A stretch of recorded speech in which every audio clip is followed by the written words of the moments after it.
Hi everybody, welcome back to my channel. It's Pluto of Pluto's Muse here, back with another timeless pick a card reading, and this one is in honor of the new moon in Cancer that is occurring on July the 14th of 2026. Now, this is a general and timeless reading, so whatever comes out is what you need to hear most. Everything may not resonate, and that's completely fine.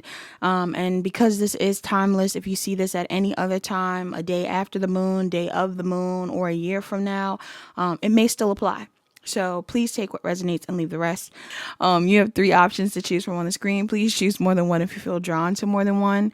And if you enjoy this reading, please like, comment, share, subscribe, turn on your notification bells, check the description box down below to book a personal reading. Book a personal reading if you need further guidance. Hi, Pot One. You are the pile that chose the mooncakes and the celestite. All right. Why did I choose the mooncakes? Because it had moon in the name. I honestly chose a bunch of stuff.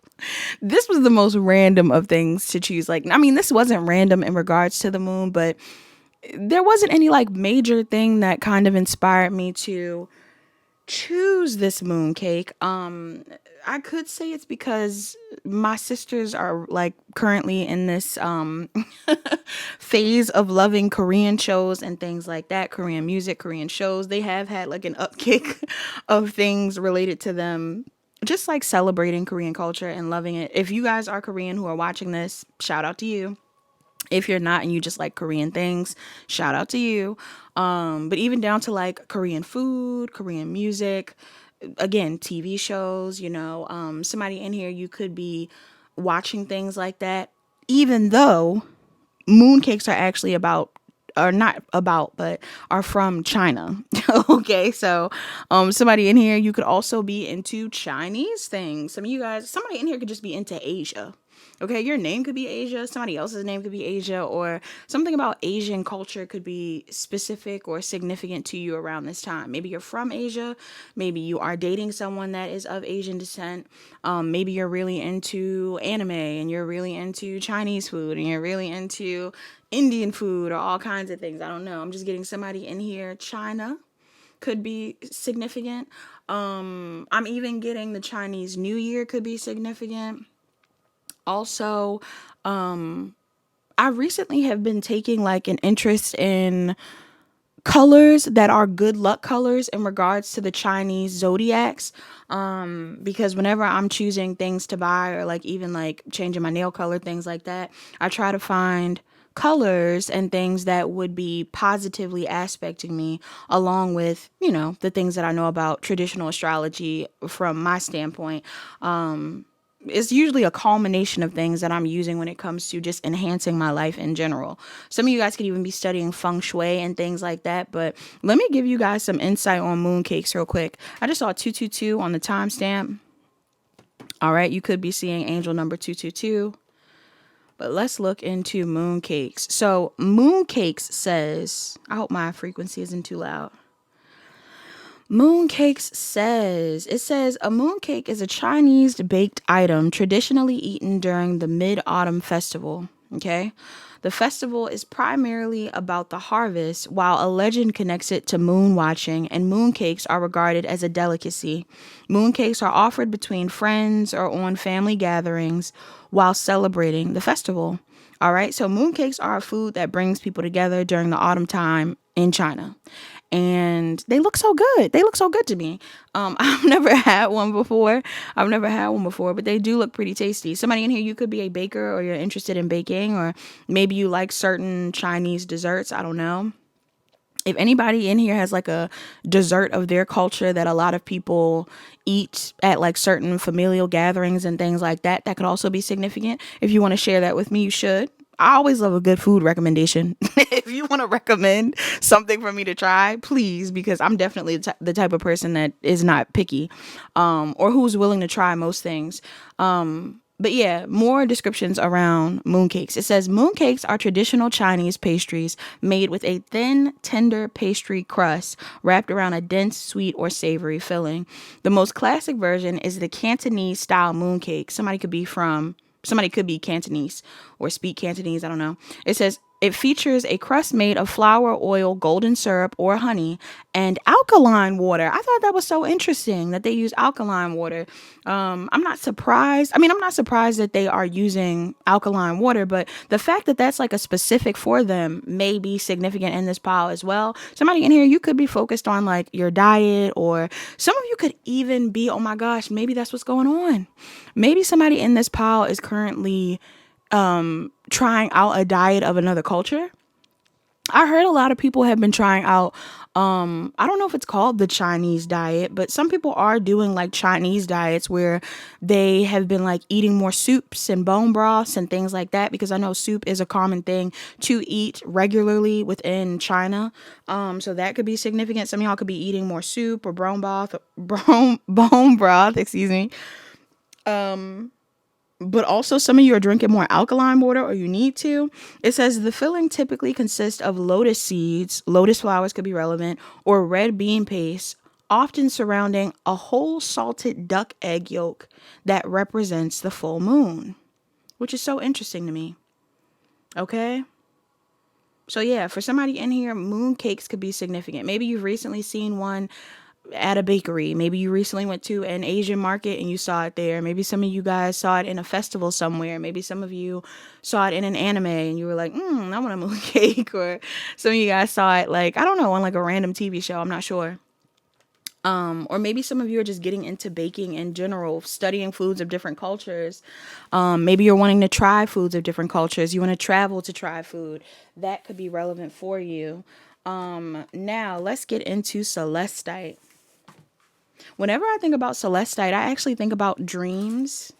Okay, so somebody in here, you could be having a lot of different dreams at this time. Celestite, along with the mooncake, is giving me like maybe you're dreaming of yourself in a different time period, or maybe even around different types of people. Maybe you're dreaming of yourself within your native culture or other cultures. I'm not sure. You could be dreaming of yourself traveling. Okay, but it says Celestite. This calming stone helps encourage mental clarity and mindfulness. It says sky blue. Celestite is commonly a delicate blue color, but other shades exist. Not excluding. Something about excluding things could be significant, including orange, green, and red. Oh, you know what I just thought about too? I'm going to keep going. It says good for mindfulness. Those feeling stressed or overwhelmed may benefit from Celestite's calming properties. It also says free to be me. If you feel frequently misunderstood, Celestite can help with that. Sky blue Celestite stimulates the throat chakra, which is the voice of the body. When this chakra is balanced, it is easier to communicate your thoughts and express yourself freely. I'm also seeing an excerpt here that says burn bright. It says don't underestimate its power. Celestite might be soft, but it also packs a punch. The powdered form of it is actually used in fireworks because of its ability to burn with a bright red flame. 4th of July could be significant. I'm also seeing an excerpt here that says easy does it. It says Celestite is a very delicate gemstone and should be handled with care. Cleanse it by rinsing it with water or placing it in a bowl of salt. And while you do that, take a moment to be present and gentle with yourself. Something that I was thinking about is some recent events. Again, I don't know what it's going to trigger YouTube. I hate that things are so censored. Not even that it's censored now, but it's like triggering all kinds of stuff. So if you ever see me like doing weird jump cuts, or you hear words being removed and stuff like that, it's because when the AI thing that runs the videos through is scanning the video for like certain words and stuff like that to see if it can be monetized, it's looking for trigger words and things like that. So that's just a side note. Some of you guys could also be on YouTube or into social media, or something about that could be significant. But no, I was going to say, while I was reading that and thinking about the mooncakes, I also was thinking about some recent events that have happened within the US that has kind of caused a bit of a divide. Now it's not like the biggest divide in the world, but maybe some of you guys have recently seen some people being a little bit more particular about who they work with, who they buy from, who they support, because of certain crimes. and issues that we've been having within the US. All right. Some of you guys may want to look into that if you know what I'm talking about. Can I say his name? I'm going to say his name. The case that I'm referencing when it comes to the situation that I'm talking about that caused a bit of a divide is around a young boy named Cyrus Carmack Belton. Okay. Some of you guys can know what I'm talking about. Others of you, you might just want to look into it and, you know, gain some sort of insight on what's currently going on or what has been recently taking place in the US. I didn't expect this reading to get super deep, but can't control it. Can't control it. For some of you, you can't control how deep certain things get, especially around this moon. A Cancer new moon during a Mercury retrograde in Cancer. I feel like that has to do a lot with family. It has a lot to do with legacy. It has a lot to do with mothers. It has a lot to do with maternal energy in general and emotions. All right. And because it's a new moon, I feel like it will be influencing people in a way where people want to have new beginnings around these things, or maybe even gain new perspectives around these things. But there could be something around that situation that may be relevant in this reading. Yeah, because I feel like somebody in this pile, either you or someone in your energy is no longer wanting to be seen as the villain. Okay. I don't know if this has to do with a specific situation in regards to like family, a relationship, a friend group, society in general. Somebody in here is no longer wanting to feel like a villain. If this isn't you, this could be someone else's energy. Like somebody is feeling called to be less of a villain amongst others. Is this you? Is this someone else? I don't know. Okay. I'm picking up on the energy of someone in this reading, gaining some sort of higher insight or perspective around a situation during this moon that may encourage them to take a different approach when it comes to their relationships, but also maybe how they show up in certain arenas. This could even be influencing somebody in this pile, or again, someone around you to want to, for somebody in here, it may cause you to want to work for yourself. Somebody in here may want to change their job or their profession because of some sort of change in beliefs or perspective. Maybe some of you guys are currently in a field of work where you feel like the villain. Others of you, you could be in a field of work acting like a villain. And it's like, instead of being the villain, you're like, let me be a support system instead. I don't know. Somebody's getting some sort of insight intuitively to be more of a team player. Whether this is in your job, your relationships, your friendships, or a certain arena. Okay? Or society. So let me shuffle off camera and then come back on camera and I'm going to tell you what I see. All right, pile one. So what is your message in this reading? How is this moon impacting you? Pile one, I feel like this has to do with either a career space or some sort of relationship. This could be a familial dynamic. This could be a long-term connection that you have with someone. Could even be a friendship or someone that, for some of you, there's a connection in your life where other people outside of you and a specific person have actually been the cause for drama. Okay? There's something here about, okay, let me let me get into what I'm seeing and then I'll tell you more about these other people. But I'm picking up on the energy of someone in this reading realizing that they have been keeping themselves stuck. This is either you or someone else. For a lot of you, it's you. Somebody in your energy, you've been keeping yourself stuck. And I feel like you've been keeping yourself stuck in a state of sadness or confusion or possibly even depression for somebody in here. Trigger warning. I don't want to trigger anybody, but I'm getting that. Some of you guys have been in a state of sadness because you haven't been honoring your emotions or speaking to someone or connecting with someone that potentially could have left you behind and or that you've had some sort of rift with. Some of y'all had an ending with someone.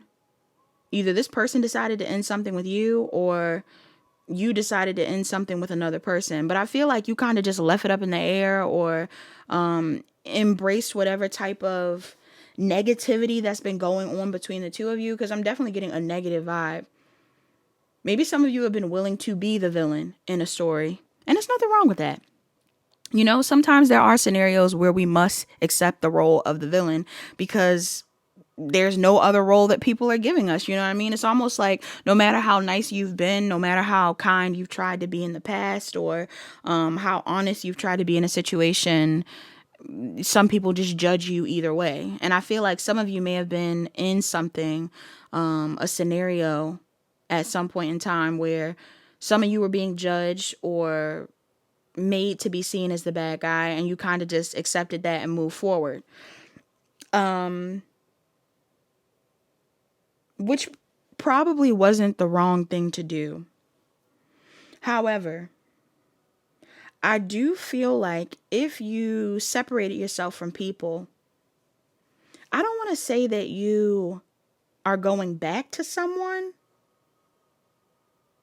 Some of you could be revisiting a connection or revisiting an investment.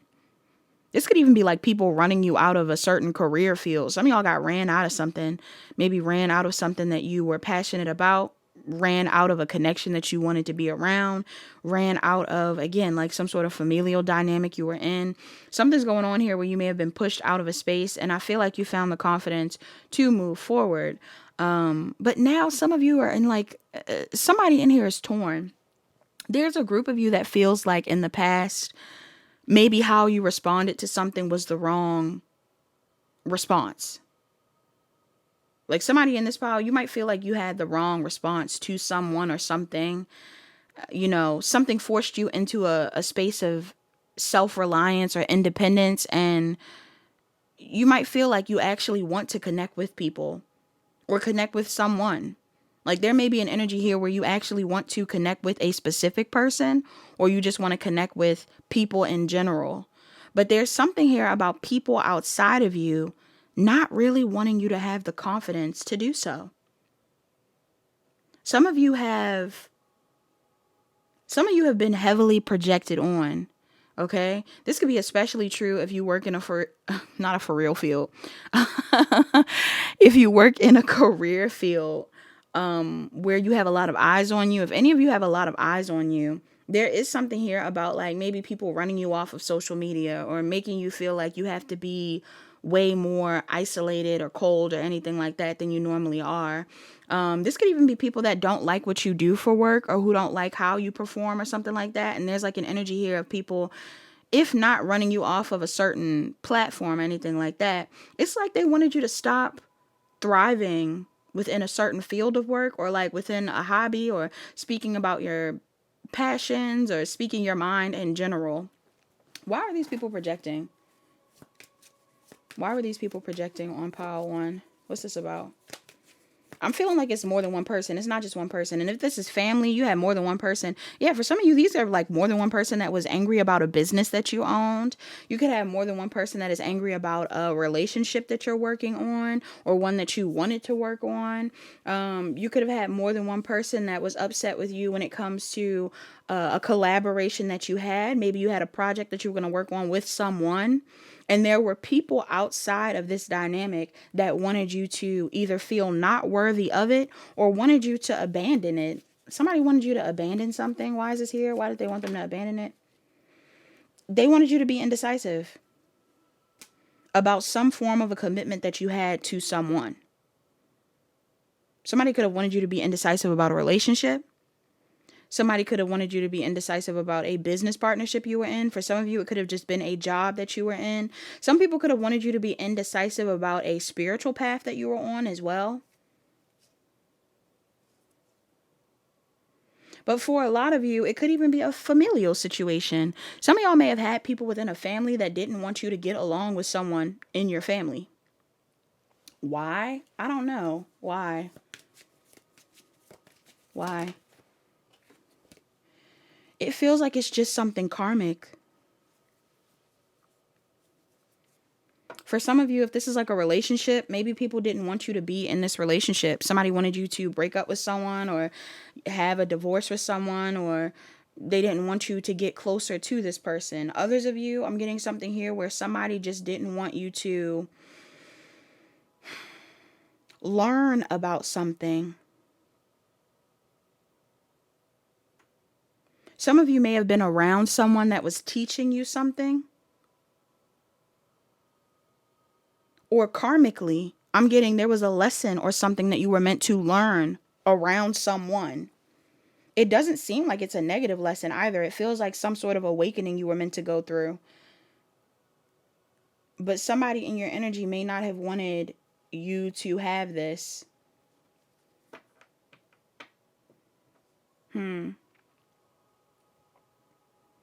For a certain group of you in this pile, this could also be a relationship people didn't want you to be in. Okay? I'm not gonna lie. I'm still getting that vibe. Some of y'all could have had someone that you were dealing with that people did not want you to be in a relationship with. But it seems like around this new moon, some of y'all are ready to like let go of something, let go of some sort of baggage attached to a situation, maybe let go of the guilt that you've been carrying in regards to a decision that you made in the past. Some of y'all could be wanting to let go of an obligation you have to someone. Yeah, like maybe there's someone that you have an obligation to. This is something that I brought up in that last moon reading, I believe. Or it could have been in the portal reading. You might want to watch the 7-7 portal reading. 777 portal reading, pile 1. But if not, I'm just getting a vibe in this pile where like somebody may have felt, some of y'all feel like you should be making amends with somebody. You might feel like you need to apologize to someone. You may feel like you've been wanting this person to apologize to you. It's like a vibe where like somebody's pride may have gotten in the way. Or a specific person got in the way of you and another person making amends. Why is this?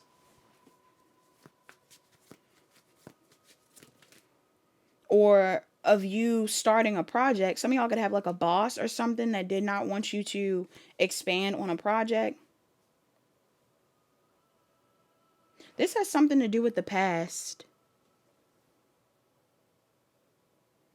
For some of you, somebody didn't want you to get closer to a certain person or to build a relationship with a certain person because of something related to the past. Okay? If this is a parental figure, maybe this is like a parental figure that did not have the healthiest of relationships, or maybe had some sort of weird experiences that kind of mirror what you're in. And for some reason, this person does not want you to connect with someone. Somebody didn't want you to connect with someone due to something from the past. Others of you, this could be something in relation to, I don't know, y'all. This could be like siblings, a friend. Somebody did not want you to connect with someone because of, what is this?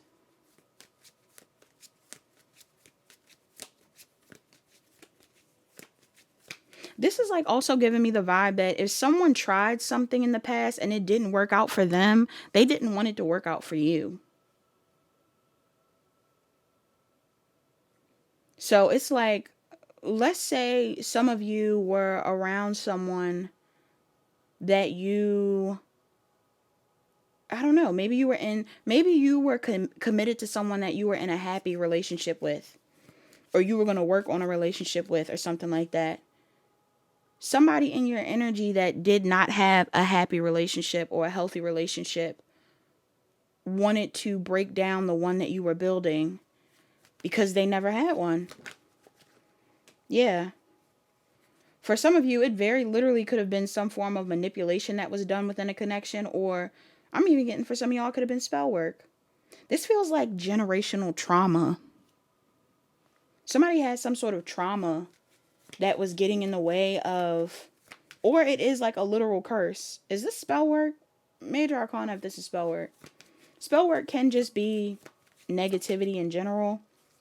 For some of y'all, it could have been some form of spell work. But this is giving generational trauma.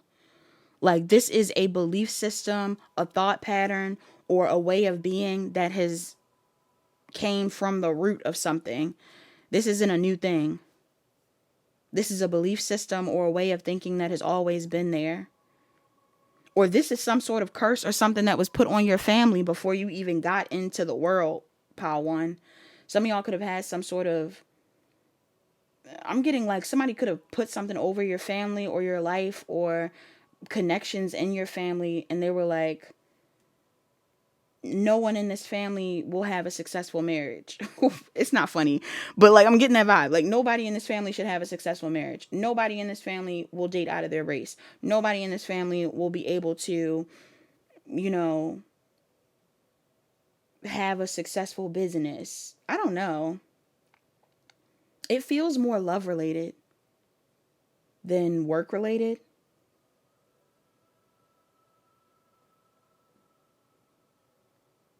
And somebody in this pile, I feel like you had a feeling about someone. It feels romantic. Some of y'all may have had a feeling about someone that you were meant to connect with. Or you currently have this feeling. Some of y'all have a feeling about someone that you're meant to be working with or connecting with, being with in general. And it's like, you feel torn because even though you feel pulled to connect with this person or talk to this person or work with this person, I feel like you're holding back because of family. Or because of some sort of familial trauma. For some of you, specifically around a mother figure. This could even be like a curse around friendships. It could be romantic, but it could even be friendships. Like, some of y'all could have like some sort of curse around the connections you make with people. Or trauma around this that is rooted in your parents' trauma.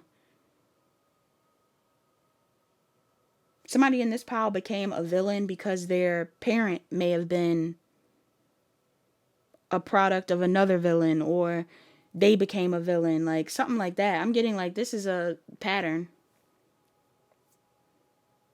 You're cold-hearted because your mother's cold-hearted and their mother was cold-hearted. You're cold-hearted because your father was cold-hearted and their father was cold-hearted. You decided to cheat because this person cheated and another person cheated.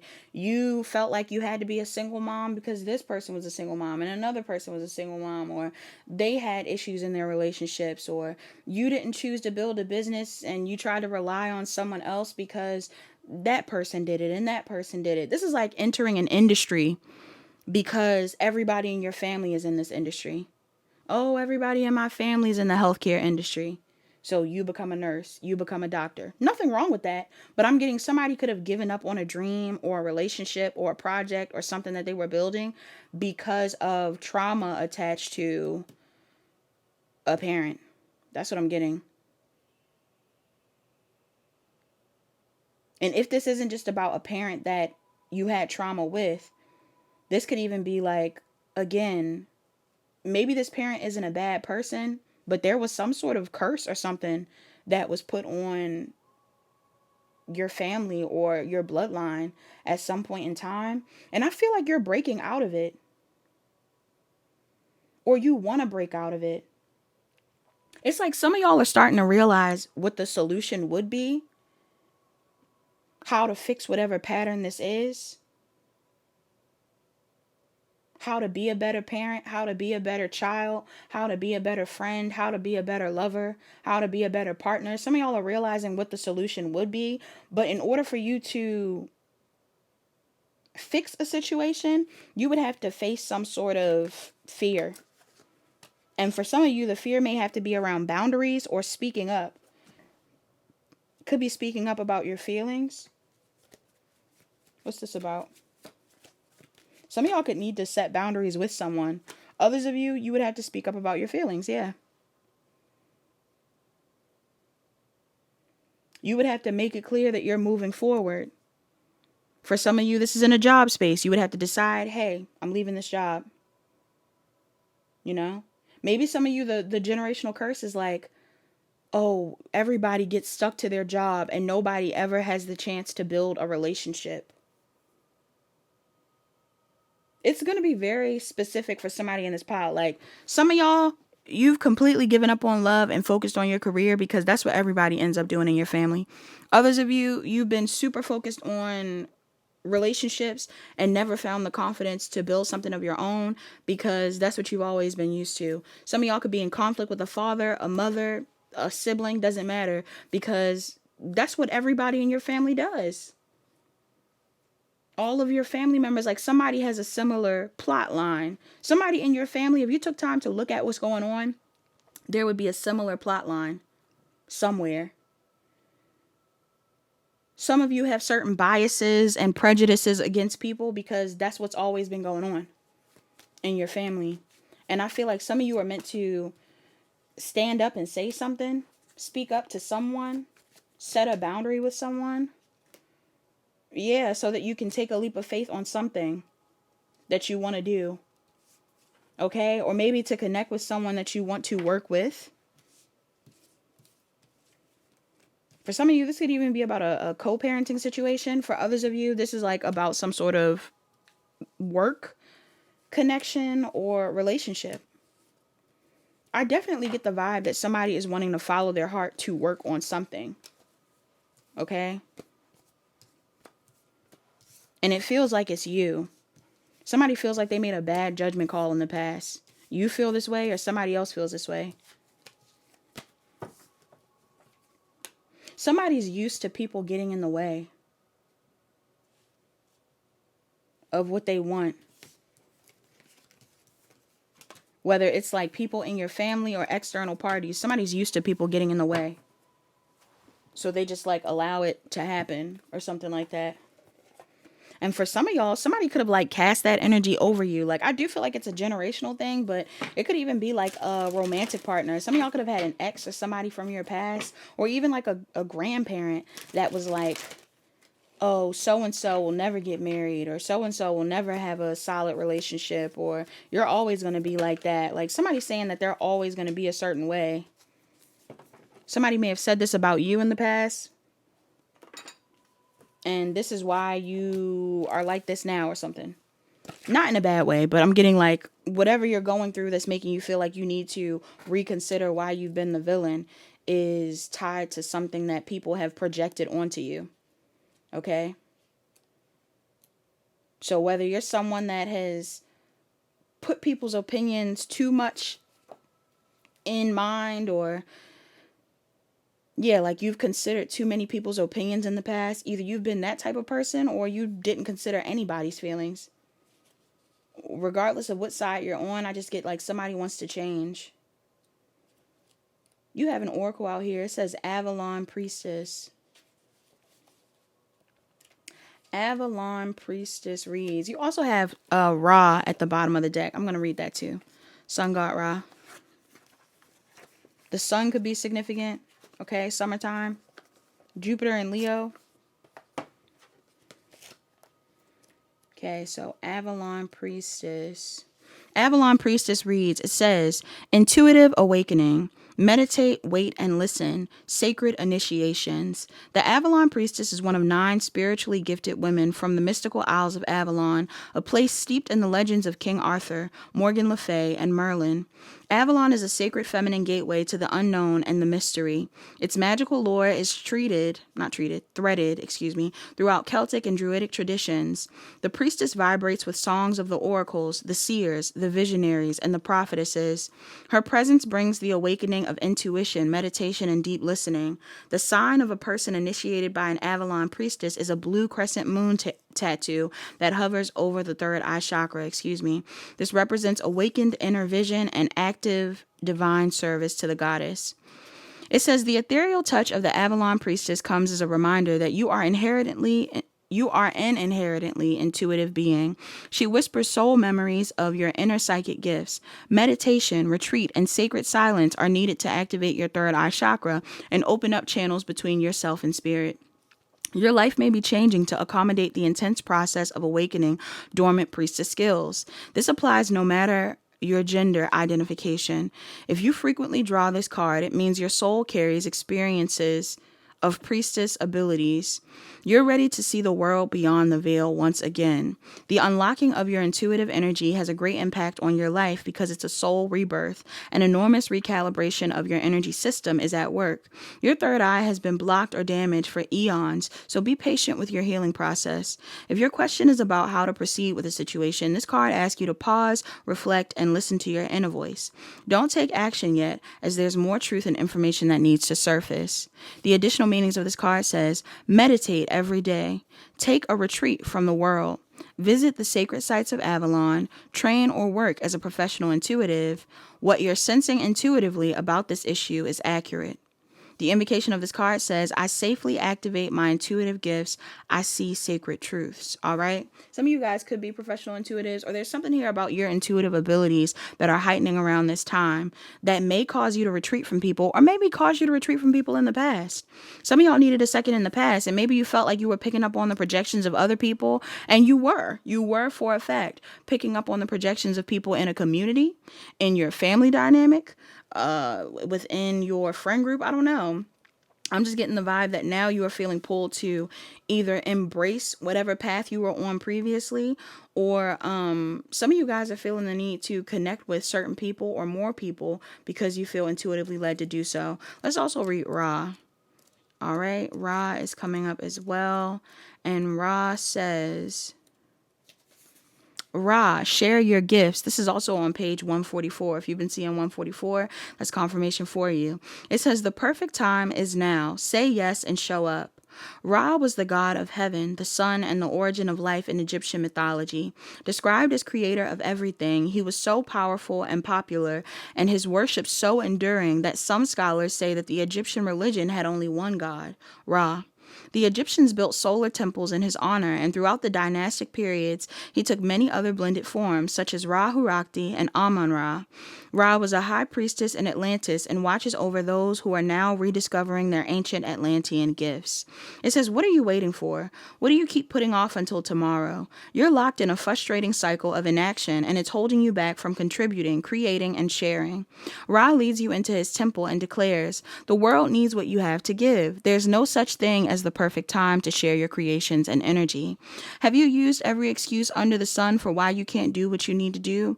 This procrastination is a smokescreen for your fears, Yes, it can feel scary to reveal your ideas and talents, but this is what we need from you. Sharing your deepest gift will open the hearts of humanity. Don't wait anymore, or you'll be waiting your whole life. Take guided action now, not later. Give generously of your radiant sun's light. It will be returned to you multiplied, and you'll feel more alive than ever before. There are times when patience and more preparation are needed, but not now. This is this could be a definitive moment for you, but it says this is a definite yes to move forwards and place your gift on the collective sacred altar. You'll never feel completely ready to give your deepest soul's gifts, so start now. The additional meanings of this card says launch a new business or project, all right? Some of you guys, you're ready to start that project. You're ready to relaunch that project. You're ready to branch into a field that you may not have felt like you were supposed to be in before, or that you weren't able to be assisted in or supported in before. It says stop taking innumerable courses, training, or workshops. Put your learning to use. So some of you, this is a skill that you've already mastered. There's a skill that you feel like you're meant to teach. Okay, for some of you, there could have been someone that you were meant to be working with who was going to teach you something, but maybe somebody didn't want you to work with this person. I don't know. I'm just getting the vibes that some of you are meant to learn a skill, or you have been learning a skill and it's time for you to put it to use. It says help others through volunteering, charity work, or community initiatives. Yes, I feel like it's bigger than just you too, Power One. Like there's something here about your gifts or about what you're meant to be sharing with the world that will impact more people than just the small group that you're around, if there is like a small group that you're trying to impress, or if you're trying to like save face with family or something like that, I feel like it's bigger than family, y'all. I feel like you are meant to help your family, but your gifts are bigger than family, so you may need to expand past that. And you also have use your Atlantean spiritual gifts of crystal healing and psychic arts. The invocation of this card says, I will stop waiting and offer my light. All right, so some of you guys are ready to shine your light. I'm thinking about Shine Your Light or Shine by Cleo Soul. Okay, let's see what else comes out in this reading. Your soul's journey messages.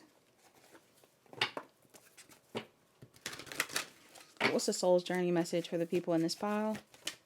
You have growth. It says, I want to expand my consciousness and my awareness. Yeah, somebody wants to put their growth as the primary focus moving forward. Some of y'all do not want to stagnate anymore. And in whatever way that you can grow, you're willing to devote yourself to that. I feel like devoting yourself to growth is like the ultimate goal either way. Doesn't matter what field you're in, doesn't matter what you're doing. I feel like somebody is aiming to grow, and that's how you should operate in the world. You also have worry. I am learning that worry doesn't change an outcome. Yes.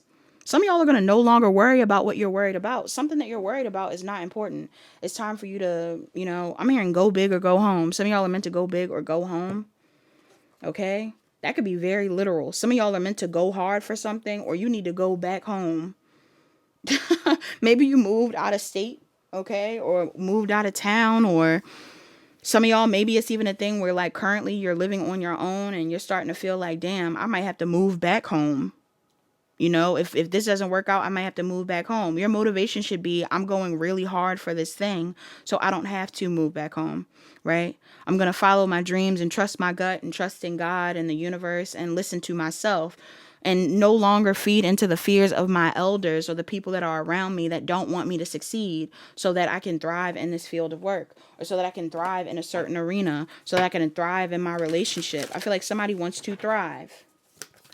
And change is needed. You also have change. I understand that nothing can grow or evolve without movement. Yeah. Some of y'all ready to move. Okay. I'm hearing move by Banks. Yeah. Some of y'all ready to move. Could be physically move.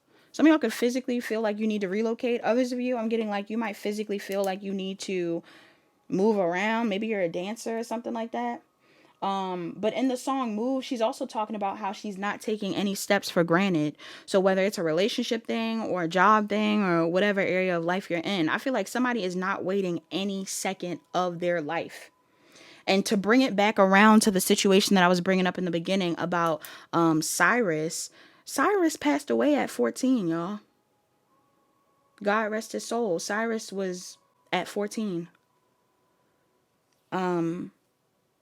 So, thank God you made it past 14, Pile 1. But you might be living your life and following your dreams for people that weren't able to make it. Okay? Even if it is your elders. Some of your elders didn't have it in them to succeed or thrive in certain fields of work, or maybe they didn't live to an age where they got to see the world and all these different things. I feel like some of you are trying to build yourself up so that you can honor your ancestors. All right? You want to do something better than them, or you want to live the life that they probably wanted to live themselves. You want to be the happiest you can possibly be, so you don't repeat that cycle. And I feel like that's good for you. Self-care for you. You have deep breathing, drink tea, plan a vacation, and create art. All right? Some of y'all may want to travel to China. Okay? Maybe you had ancestors that went to China. Some of y'all, you never had anybody around you go to China or anywhere even out of your country or something like that. And you're like, I need to be the person that does that. Maybe you had people around you that tried to like make you afraid of that. Especially if you're like a feminine or anything like that. I know a lot of people that are afraid to travel on their own because of just being a feminine. People teach you that like, oh, you can't travel on your own because people will try to hurt you and all this stuff. But I feel like if you take proper precautions and you know how you want to operate in the world, I don't see it being anything bad for you. Some of y'all have already traveled, so you're definitely doing the thing. But yeah, you need to work on your breathing. You need to drink more teas, and you need to create art. You could even be an artist. Some of y'all have people who wanted to be artists, and you're like, I need to make art. You know, I never stepped into that field how I wanted to, or I never pursued it as hard as I want to, whatever form of art you have. Maybe some of you want to make teas. Maybe some of you are into yoga or breathing or somatic healing. Like, I'm getting like you could have a lot of different skills that you didn't take as seriously as you should have, or that you're not taking as seriously as you should. And this is the message that you need to overcome whatever blockages you're facing so that you can finally be happy and do that. Bottom of the deck, you have my beloved. This is a love oracle. My beloved, though we may be physically apart, spiritually we are always united. For love transcends space and time. Nothing is missing. For some of you, you could have a lover that is missing you. Okay, you could be in separation from this person. This person is thinking about you. If you're not around this person, if other people got in the way, or somebody blocked you out, or something like that, or somebody caused a rift between two people, or you caused a rift. I don't know. Some of y'all could feel guilty about a rift that you caused. I'm getting somebody feels bad, but this person could still be thinking about you. Also, you have at the bottom of the deck, it says trust. Transformation occurs through acceptance. Once you accept the current situation, it will automatically transform. Okay. And what is the mantra? I don't want to use that deck. Where's my little one? Let's get you a mantra to close out this pile. This is a long pile. Good thing I got space. Good thing I have space now. Messages for the people in this reading. What is their mantra? For some of you, you could be seeing cardinals. It's two birds sitting here. Lovebirds. Okay. Some of y'all could be seeing pairs of animals. It says, when I'm in a state of appreciation, I'm in vibrational alignment with my true love nature. When I'm in a state of appreciation, I'm in vibrational alignment with my true love nature. Some of y'all need to appreciate the present moment, maybe even appreciate the person that you love so that you can be in alignment with true love. And then you also have, instead of worrying about the future, I know all is well when I'm aligned in the moment. Instead of worrying about the future, I know all is well when I'm aligned in the moment. All right?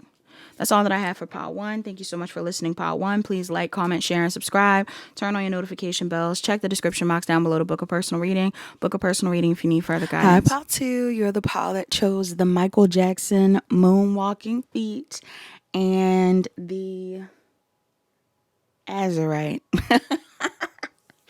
Pile 2 is the next day. I had to sleep on it because the moon made me sleepy, y'all. The moon made me sleepy. I hope everybody is resting how they need to sleep and things like that.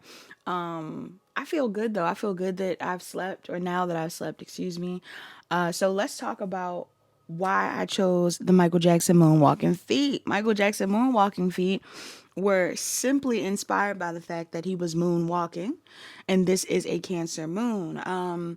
But apparently I didn't know Michael, the movie Michael, if you haven't seen it, it was really good.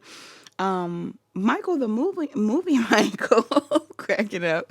Michael the movie Michael has become the first biopic in history to pass $1 billion worldwide. All right, which, are we surprised? No, I don't think anybody's surprised. I feel like everybody knew that this movie was going to be a big deal because Michael Jackson is an icon, quite literally.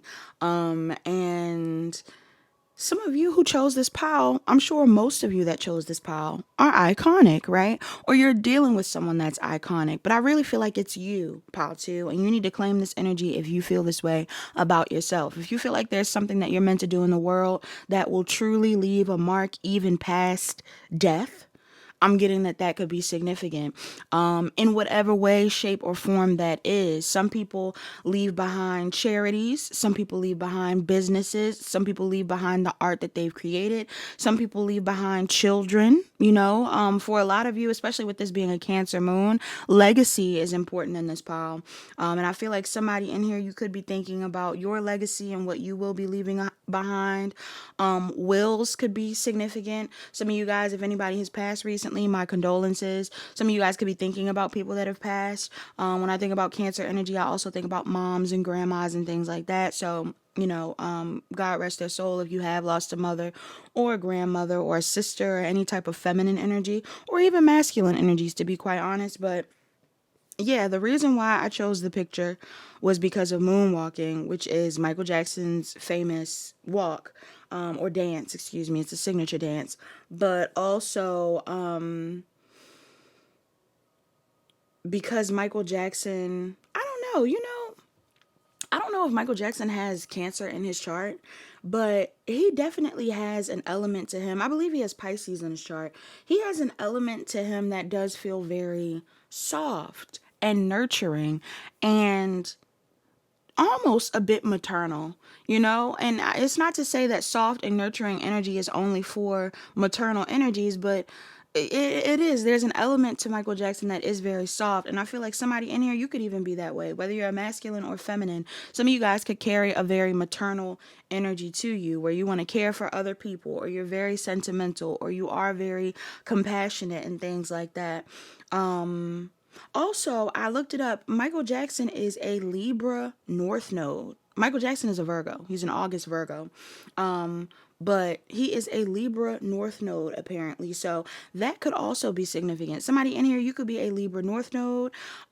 He's a Libra North Node in the 8th house.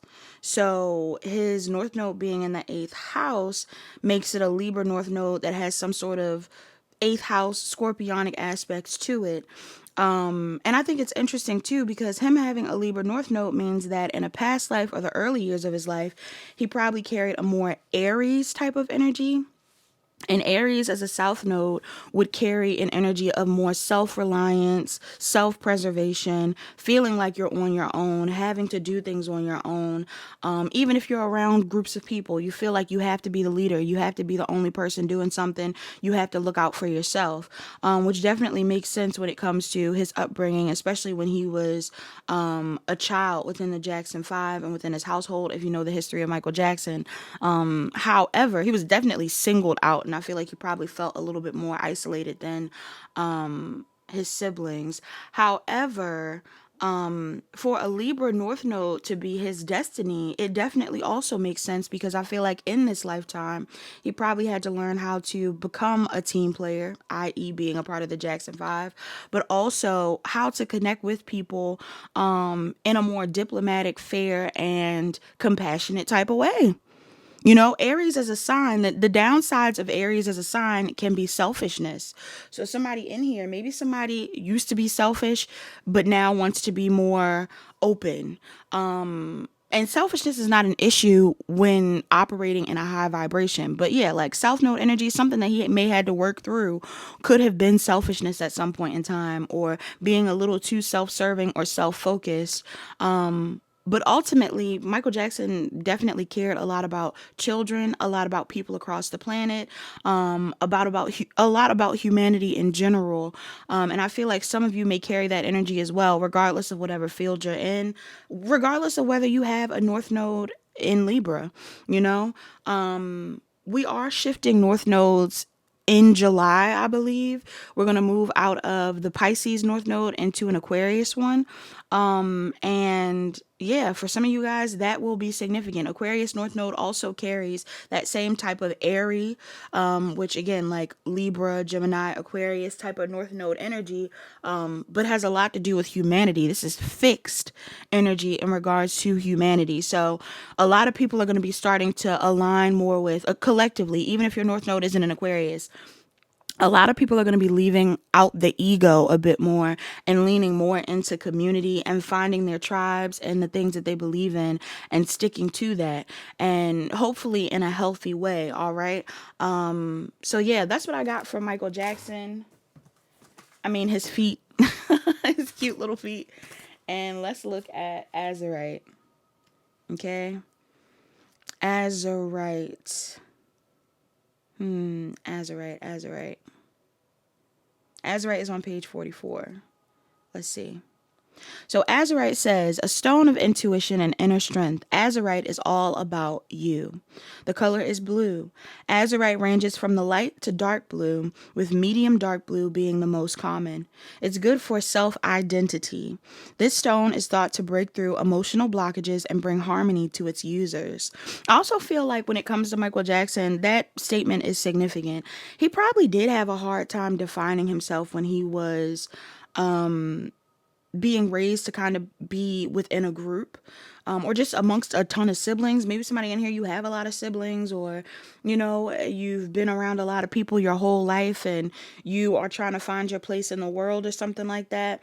Somebody could be going through something like that. Maybe you would benefit from Azurite when it comes to identifying who you are, either amongst a collective of people or maybe even amongst a small group of people that you're in. This could even be within an industry that you're in. Some of you guys are trying to pave your own path so that you can be iconic, or you are meant to do that, people in Pile 2.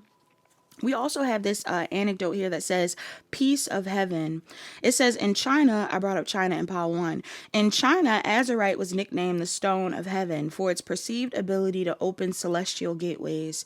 It was similarly revered by indigenous Americans, somebody could be Native American, who used it to communicate with spirit guides, and by ancient Greeks and Romans, somebody could be from Greece or Rome, who valued its visionary insights and healing powers. So Azurite was used all across the world. Okay? We are the world. We are the world may be significant. Some of y'all may even want to do some sort of like group project that is related to humanitarian efforts or something like that. We also have an excerpt here that says Atlantis. It says, legend has it, Azurite originated in the lost mythical city of Atlantis, a utopian island that was swallowed by the sea. This connection shrouds the stone in mystery and only adds to its magic. Some of you guys could be studying Atlantis, or you're into Atlantis or something like that. May also be relevant. I'm also seeing an excerpt here that says work of art. It says the name Azurite comes from the stone's beautiful azure blue color, which was used as pigment in paint for centuries. In fact, Azurite is said to be the most important blue pigment in European paint from the 15th and 17th century. So somebody in here, you could be an artist, you could be a painter, or you're dealing with one. Or maybe some of you guys are using natural products when it comes to painting. I remember there was a period of time in my life, this is a side note, I don't want to talk too much in this pile, but can't help it. I literally can't help it. I can't help it reminds me of a Michael Jackson song too. A lot of Michael Jackson songs. But when I was younger, there was a time period where I really wanted to paint, and I don't know what was going on. Honestly, I don't think I think too heavily about whether I was like struggling or not, or whether like, because I want to say around that time I had to have been in high school, maybe even college, but I feel like it was more high school because once I was like, taking courses and things in college, I was able to use paint. But when I was in high school, there was a period of time, especially around the time where I would like try to dye my hair or, use different things that would like, I was like trying to use like, how people were using Manic Panic and stuff like that. I would buy stuff like that to see if I would be able to dye my hair. And it wouldn't always work because my hair was black, but either way, there was a time period though where I was able to like dye like I think like tracks or something like that. This is so random. I'm sorry, y'all. But I remember I had a bunch of leftover dyes, hair dyes, like blue, purple, green, pink, like random stuff that I tried to use on my hair, did not work on my hair, but I really wanted to paint. I had like Sharpies and the old hair dye, and I really wanted to paint.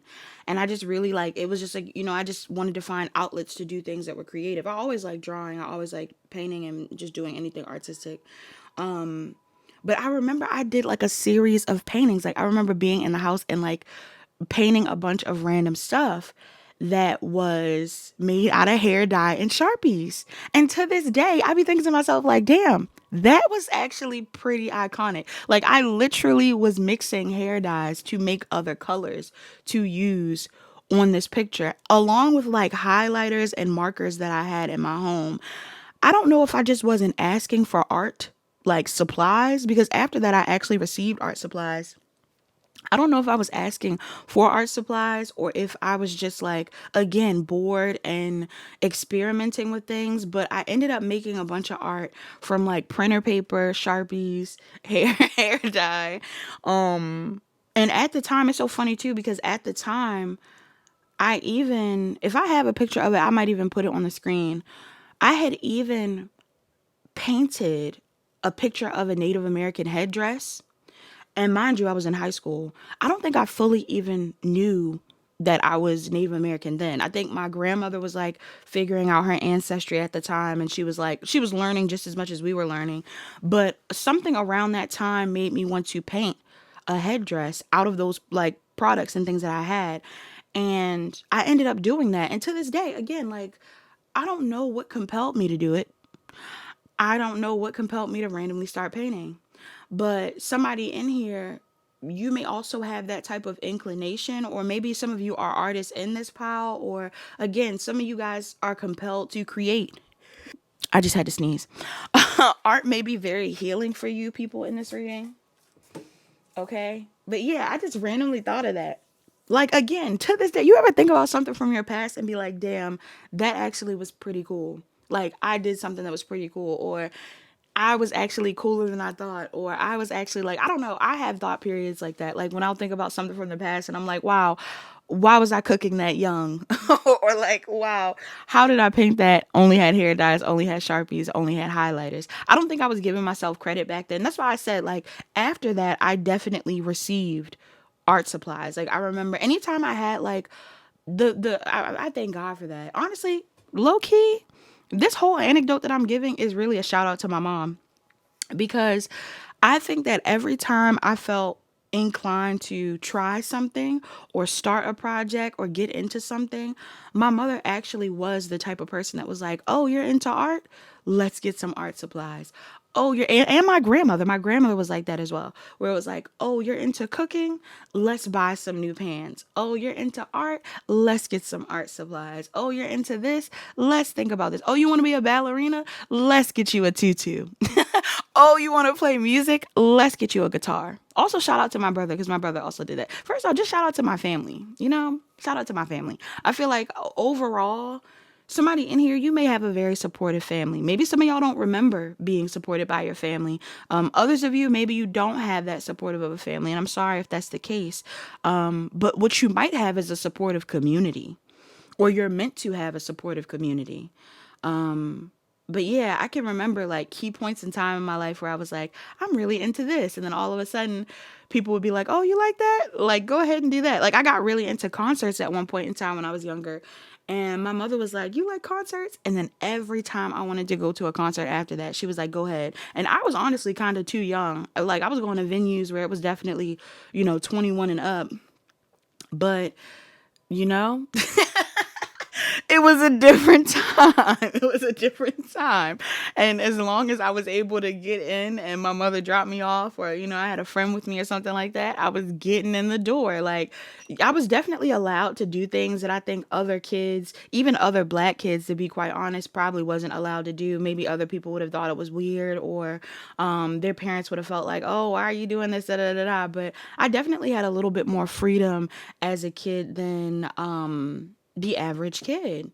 All right. And that probably helped me form my identity easier than other people. So somebody in here, maybe you had a similar experience, maybe you didn't. Maybe you are a parent and you're trying to figure out how to raise your kids. That message may be significant. I feel like foster your kids into being better people by feeding the things that they love, because I definitely think that's going to help them. My mother was also very supportive of me learning astrology. When I was learning about astrology, she was like, teach me about it. And that's honestly why I got so passionate about it. So somebody in this pile, I do feel like for somebody in this pile, this message may be a little bit different from what I've been talking about, because I do feel like somebody in this pile is being told to somebody is being told to separate themselves for a second. Okay? Some of y'all may be being told to separate yourself for a second. Around this moon, you might feel the need to isolate a bit. I don't know if you feel the need to isolate from a community or from your family or from a friend group. But there's definitely a need for you to isolate. And the reason being is because some of you are needing to come back home to yourself, or to redefine who you are outside of the collective you probably already have included yourself in. And some of you may even feel like, oh, well, I already left a very restrictive environment behind, and now I'm including myself in a place that's more free flow and more open. That's completely fine. This isn't to say that where you are now is a bad place, but I'm getting, who are you when you're not around people, or who are you when you are separate from the group? You know, like Michael Jackson. If Michael Jackson was around a bunch of people, his siblings, and he was a part of the Jackson 5, who was he on his own? He was Michael Jackson. So somebody in here might need to take a second to figure out exactly who they are outside of maybe the family that they've grown up in, maybe outside of the friend group that they're included in, maybe outside of the communities that they've joined. Because for some of you, everybody in the group isn't bad. In fact, some of you may need to be mindful of how harshly you judge people. If you are judging people, if you have separated yourself in the past because you're like, oh, everybody's toxic or something like that, I feel like everybody is a product of their circumstances and how they were raised and, what they've been conditioned to believe.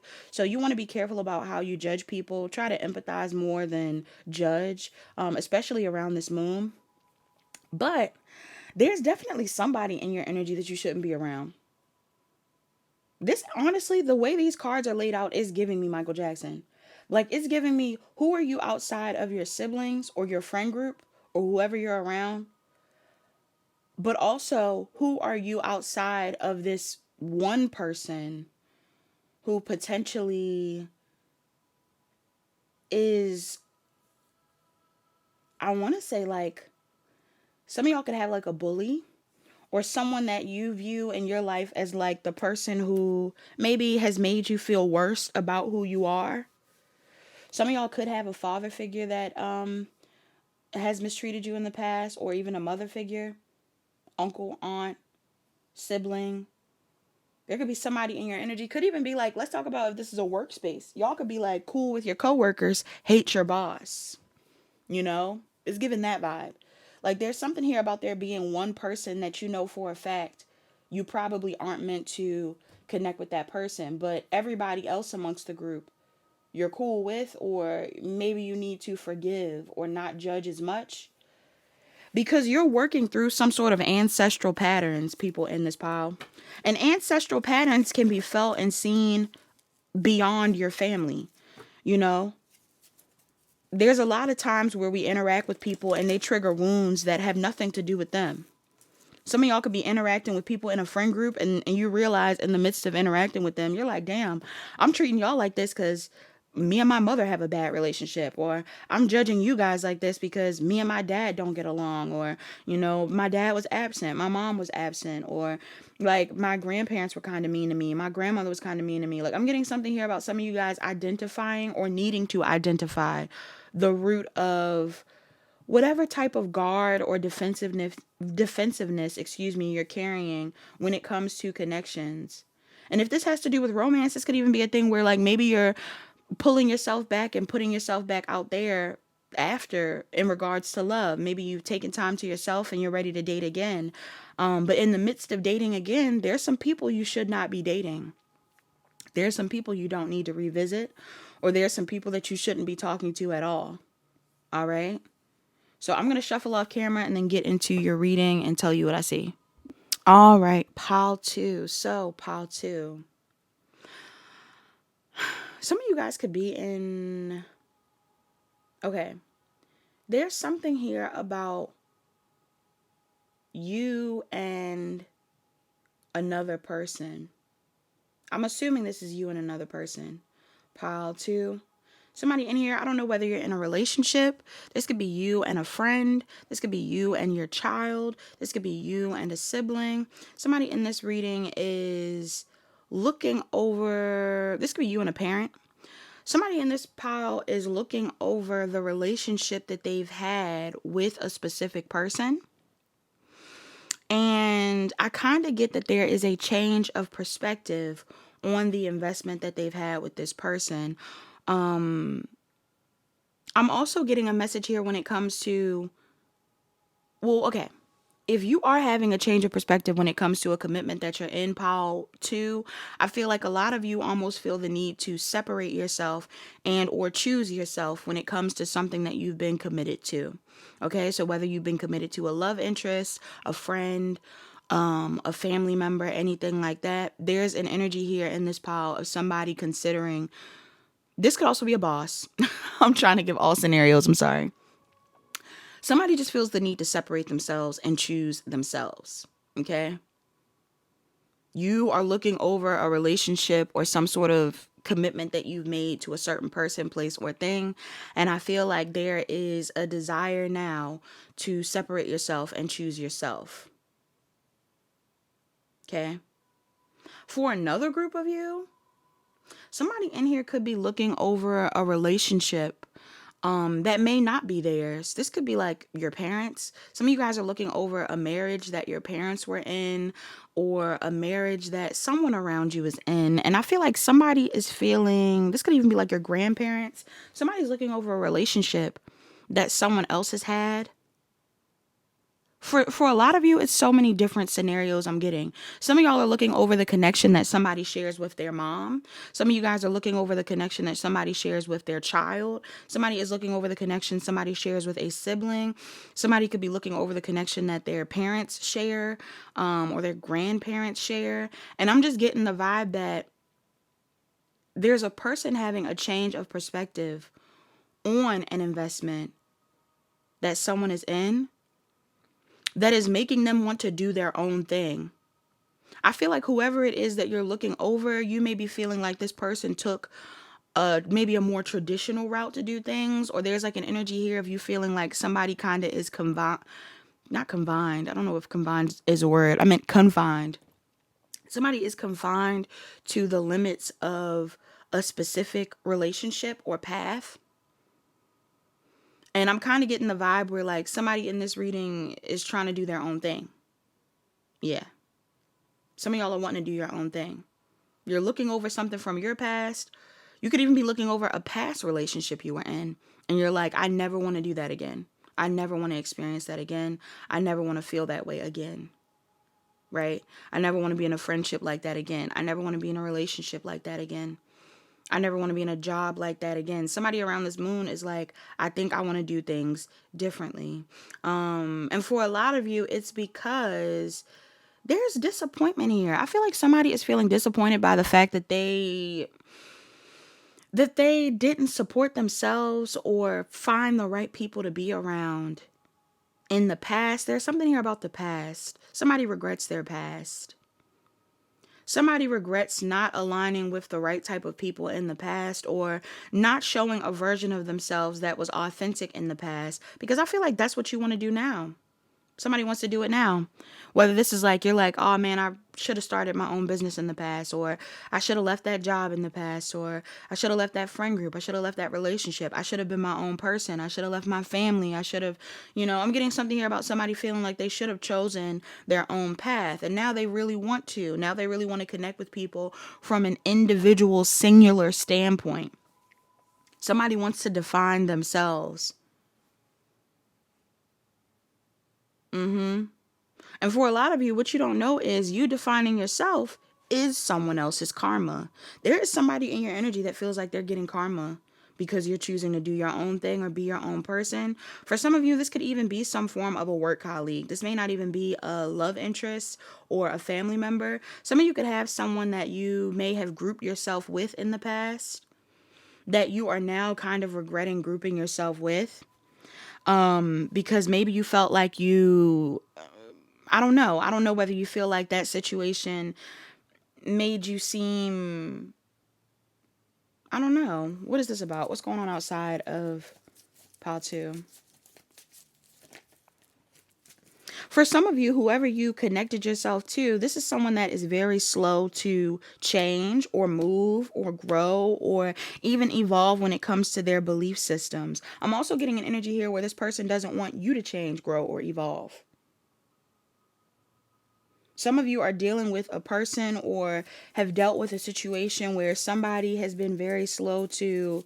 Some of y'all, you could even be dealing with someone where it's like, if you did have a bad relationship with someone, somebody could have been really slow to heal a situation or make something work with you or progress some sort of investment. Like, I'm getting an energy here where this person feels, I want to say this person feels stuck.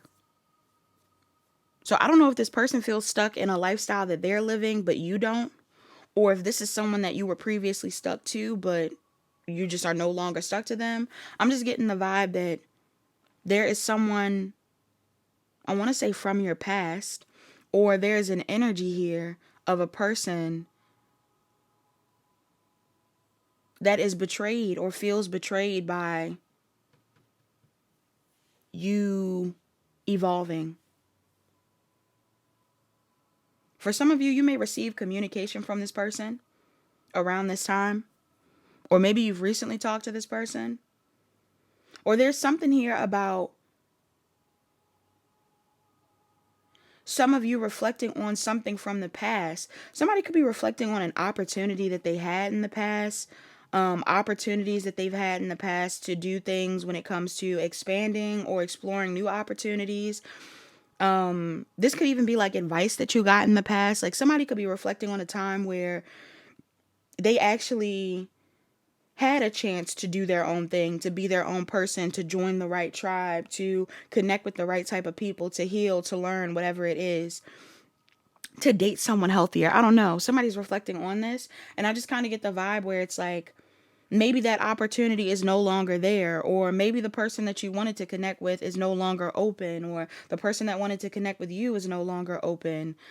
There's a lot of anxiety here. For some of you, the person that you want to connect with, or who you're reflecting on, or you're thinking about from your past, an opportunity that you wanted from your past, I don't know if this person does not want to be open with you, or if this is someone that, I'm getting the vibe of someone that is indecisive about being open with you. And again, I don't know if you're in a situation where, like, maybe this is almost giving me like some of y'all could have like estranged relationships with family members or friends or something like that. Because this is even giving me the vibe of like somebody being closed off to you, maybe for good reason, maybe because you were connected to someone that was shady in the past, or maybe because you were just making decisions that weren't in alignment with this person at some point in time. I don't know. And now this person is closed off to you, but you may want to connect with somebody, or you may want to work on a project or do something. What's this about? Why is this a challenge? Some of y'all, whatever project you want to do, you might feel indecisive or confused about doing that yourself. Why is this coming up? Yeah, it's like some of you are afraid to take a leap of faith on something, or somebody is afraid to work with you. Why are they afraid to work with Paul 2? Connect with Paul 2. Somebody's afraid to connect with you.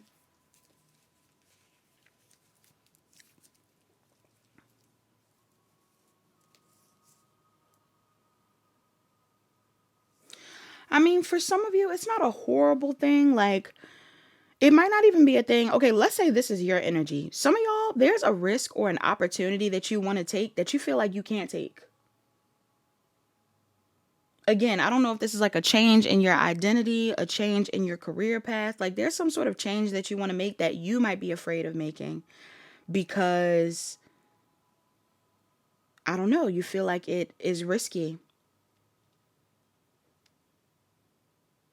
It's almost like dreaming. The dream seems almost too big for somebody. What it is that you want to accomplish or what it is that you want to do almost feels too big for somebody. And if this isn't you, this could be someone else, somebody that you want to connect with that maybe you previously had issues with or you didn't connect with. There's something here about this person feeling like, not that the dream's too big, but I don't know, like, if it's not that it's too big, it just feels like somebody's not willing to trust the risk that is needed. Yeah. So your advice here is to take the risk either way. For somebody in this power, I'm getting like, it might be time for you to start something, go after something, do something that you love, go towards someone that you love. This could even be a thing too. I don't know if this is like a situation where you're trying to date somebody or be with somebody, but maybe in the past there was a situation, or work with somebody, I don't know. There could have been a situation in the past where you wanted to work with somebody, be with somebody, connect with someone. Again, maybe it's a sibling, maybe it's a lover, maybe it's a friend, I don't know. Some of y'all wanted to connect with someone, and maybe someone else or something else got in the way of that. A lot of you are being told to be the initiate. Like, you might need to be the one that initiates healing in a situation. You might need to be the one that forgives this person, or bring some level of like, yeah, like closure to a situation or whatever it is. Because I feel like for some of you, this person could be trying to avoid,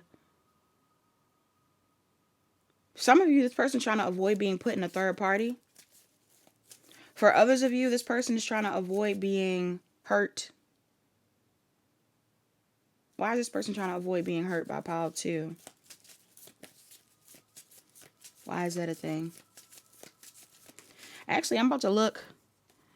I feel like, because it's, I don't know, for some reason, this person may feel like they have to be a bit more defensive towards you than they would other people. This is somebody that feels like it's easier to avoid you than have to be on guard. Okay? Why do they feel like they have to be on guard, though? This is wild. Why does this person feel like this towards you? Why does this person feel like they have to be on guard with pile 2?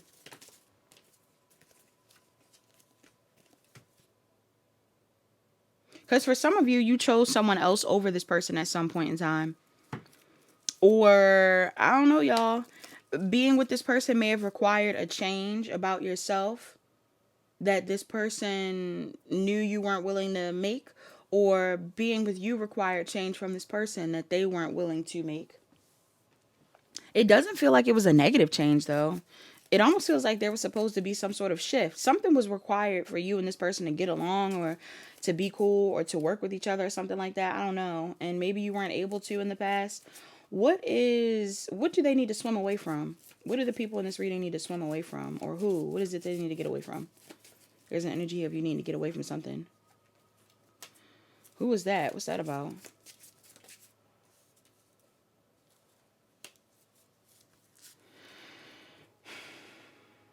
Why do they need to get away from this person?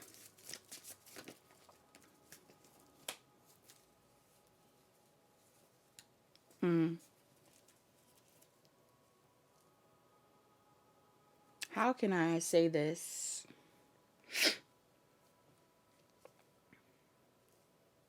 I don't want to name signs, but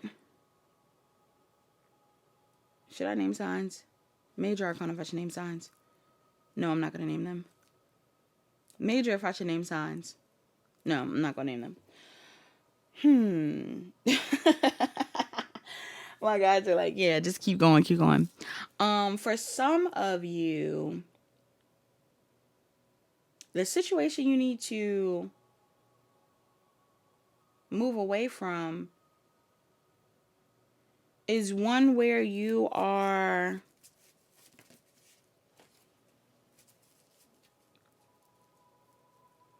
I feel like some of you are in situations where you are waiting for the support or reciprocity that you are so easily given by other people.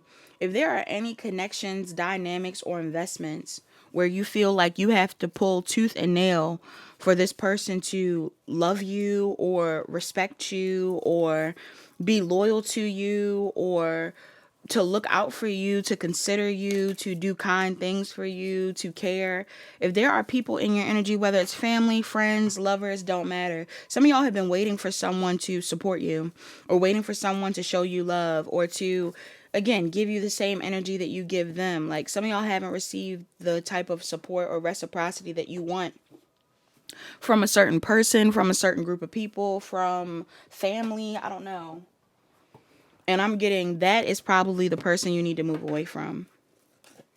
Some of y'all need to move away from someone that is not supportive of who you actually are. And I don't mean people that support the version of you that they want you to be. I'm getting like if there's something that you love to do or a version of you that you are that you love to be, you need to be around more people that support that version of you rather than who you've always been or what they are comfortable with. There's something here about you moving away from people that make you feel like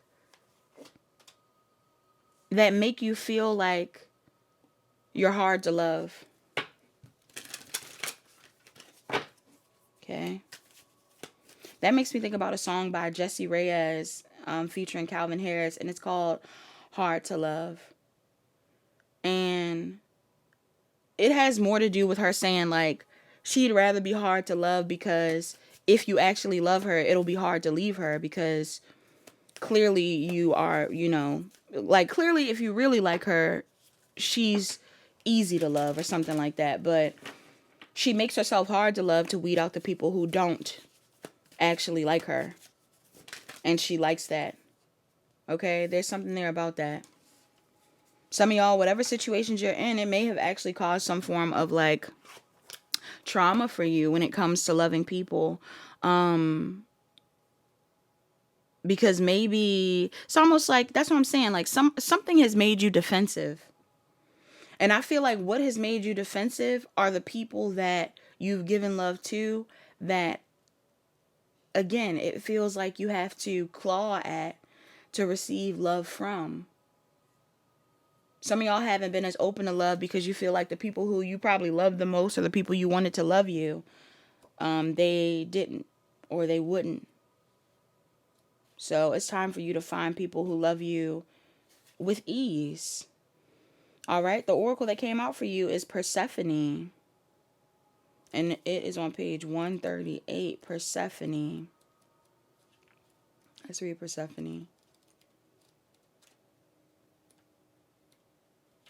Persephone reads, it says, Persephone, new beginnings, a time of complete renewal. You have the power to create light-filled change and rebirth.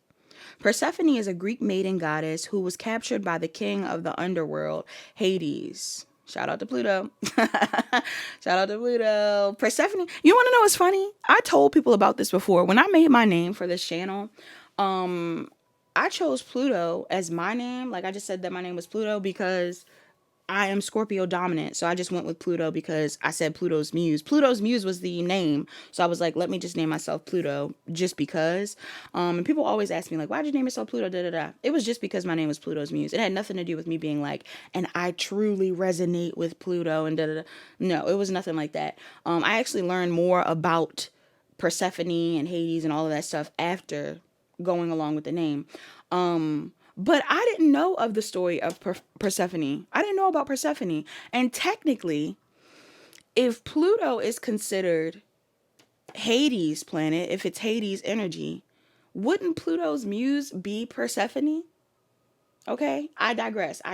Persephone might be significant for you in this pile as well, but technically Persephone is Pluto's muse. And I don't think I ever realized that until after the fact. So maybe I should have taken on the name Persephone. I didn't even think about it then. I like the name Pluto.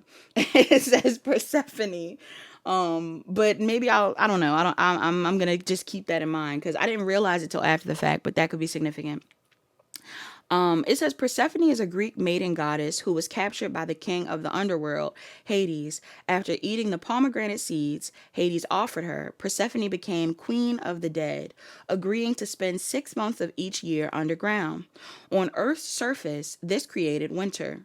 When she returned above ground each spring, Persephone and her mother, Demeter, opened the flowers and blessed the crops. Persephone symbolizes the eternal death life cycle, helping us find renewed life after times of dark discomfort. Whilst her pomegranate symbolizes immortality, her other symbols are spring flowers, corn, and grain. It says, you may feel lost, exhausted, afraid, or shrouded in darkness, but Persephone is here to say, don't give up.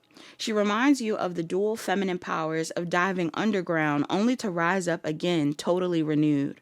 Perhaps it feels as though something in your life is ending or broken down, yet Persephone invites you to see things differently, as an opportunity for magical new beginnings. It will pay off now to dig as deep as you can into your soul for a fresh start. Make the effort to create positive change, and it will reward you, excuse me. Like a phoenix rising, you're a skilled alchemist who can begin over and over again in life, creating stronger foundations, soul-inspired work, and enriched relationships. You have what it takes to ascend into spring, taking deep spiritual lessons from the underworld with you. All right. The additional meanings of this card says you can successfully deal with an illness, relationship difficulty, or life challenge. Don't give up. It says, as Persephone symbolizes the mother-daughter bond, this card may signify a rebirth, significant change, or healing within this relationship. All right. Some of y'all may be healing a bond with your mother.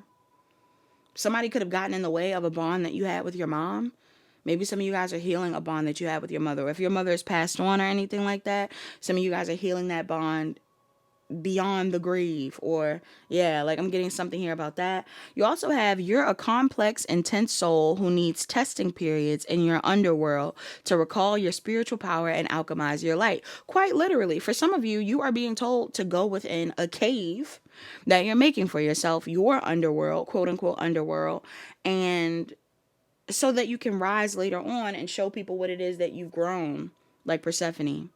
All right. There's a need for you to kind of take some time, maybe to do some shadow work, maybe to do some rebranding, maybe to do some introspection around who you are and why you are how you are, so that you can come out as a better version of yourself. Right. That's what I'm getting in this reading. The invocation of this card says, Persephone, help me to begin again, taking sacred lessons from the challenges I've faced. Stand beside me as I emerge renewed from the darkness. All right. Yeah, but I thought that was so cool. Also, sometimes goddesses will, a lot of times if you see certain things, it can be attached to certain goddesses. And I do see a lot of pomegranates. Persephone is definitely a thing. Like, I do see a lot of pomegranates. There was a period of time where I kept seeing pomegranates, and I was like, what is that about? And I want to say it was around like a Scorpio season one year, and I didn't even realize that it could have been attached to goddess Persephone. Yeah, so some of y'all could work with her, or some of you feel connected to her story even. And technically, Persephone and Hades, even though they ended up being married and in like a connection, she was really captured by him. Like, that wasn't a relationship where she wanted to be. Like, he basically stole her from the earth, stole her from her mother, stole her from the earth, and then made her, like, she adapted to the environment.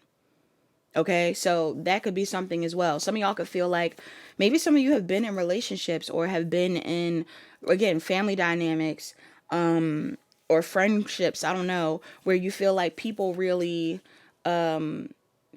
stole your light.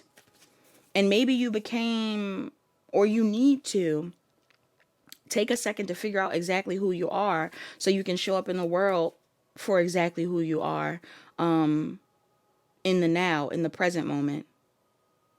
It's also giving me the vibe of somebody integrating their shadow. Like, some of you guys have been through a lot. Same thing like Michael Jackson. Michael Jackson has always been sweet. He never lost the energy of being sweet as an adult. But don't you see how his aesthetic changed?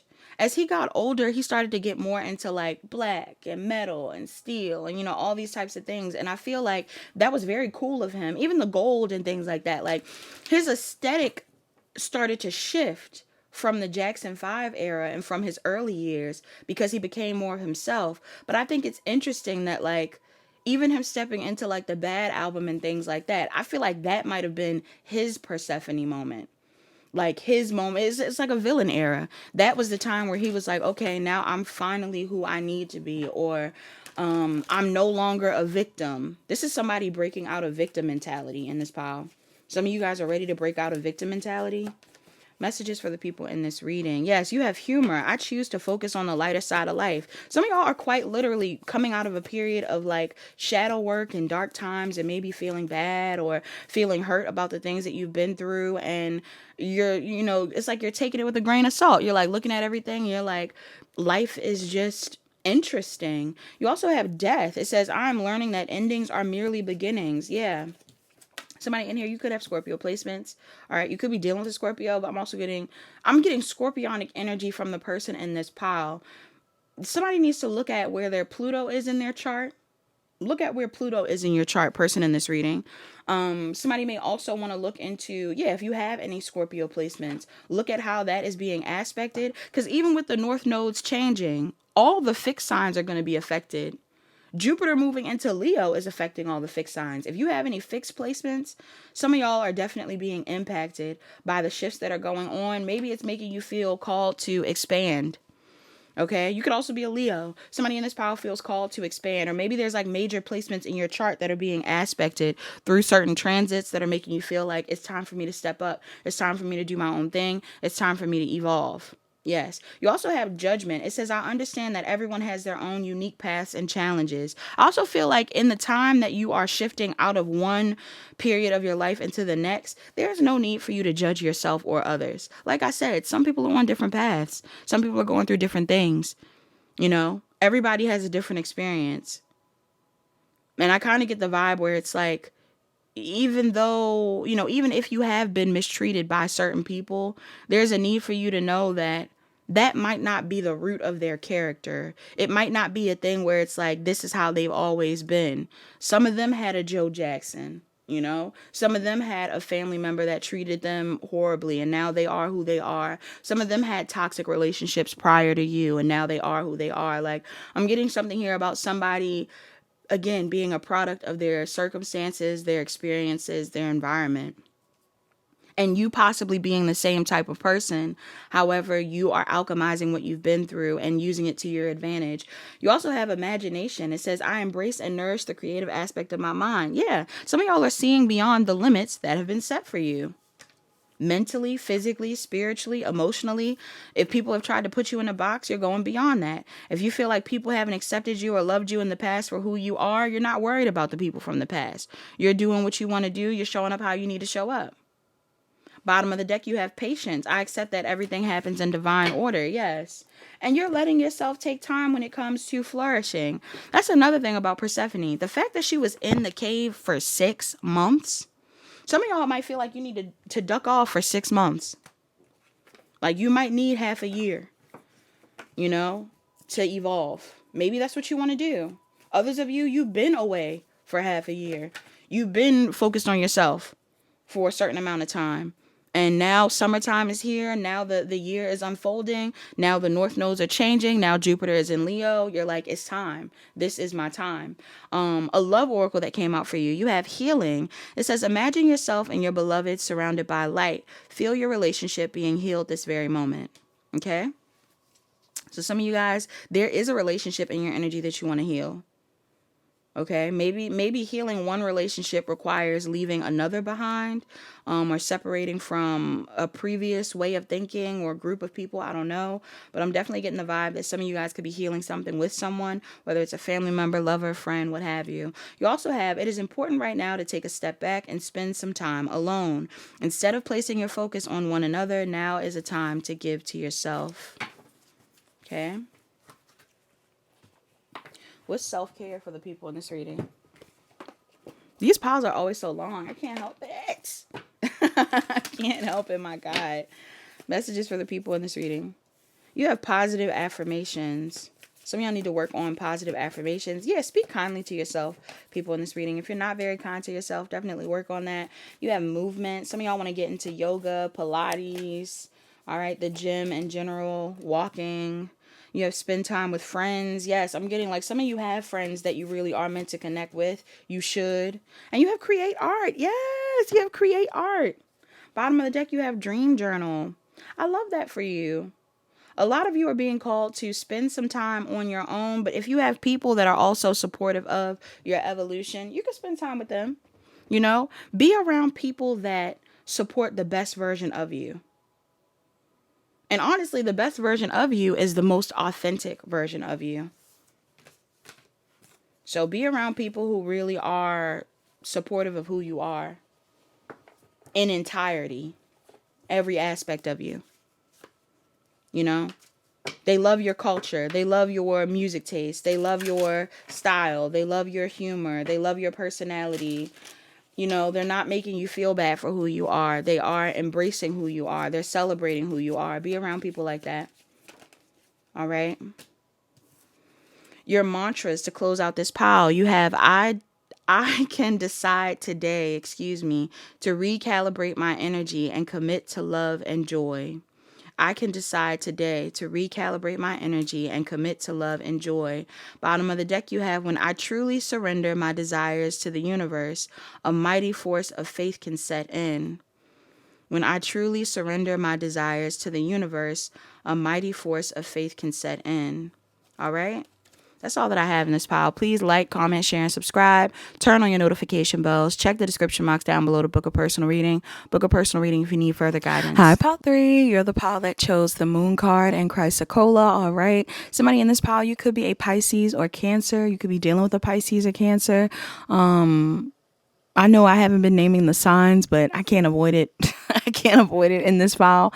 Also, the moon card is one of those cards that are kind of up for interpretation, because technically in a lot of like tarot descriptions, people say that the moon card is attached to Piscean energy, which we can agree to, but technically the moon is Cancer's ruling planet.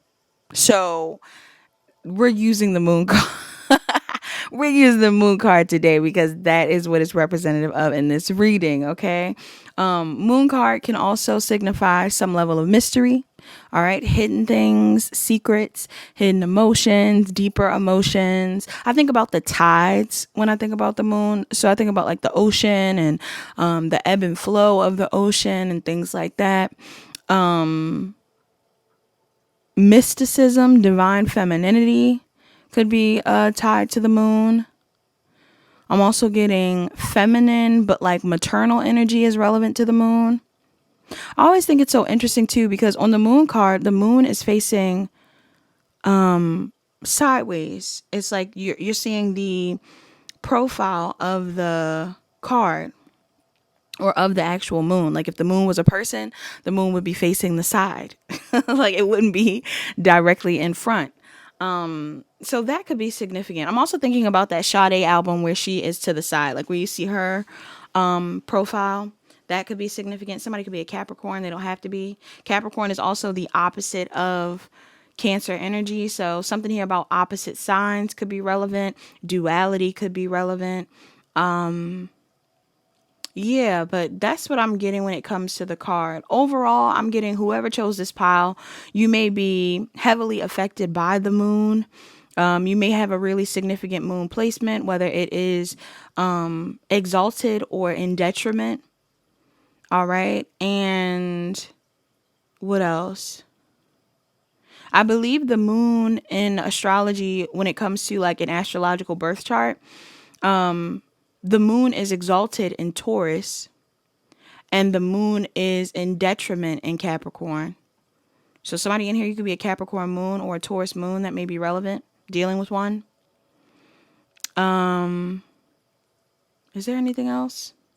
No, that's all I'm getting right now. I love CHRYSOCOLLA. Let's get into CHRYSOCOLLA.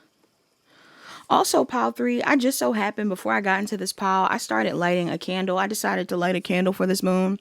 So I'm doing some candle work around this time. And I like wanted to study the flame because I'm like, damn, this flame is kind of tall. Like, you know, normally that's a good sign when it comes to candle work, but it's tall with a blue bottom, like under the actual flame. It's blue. Like, you know how they say when the flame is blue, it's really hot. Bluest flame could be significant. That's a song by Selena Gomez. But what am I trying to say? When I looked it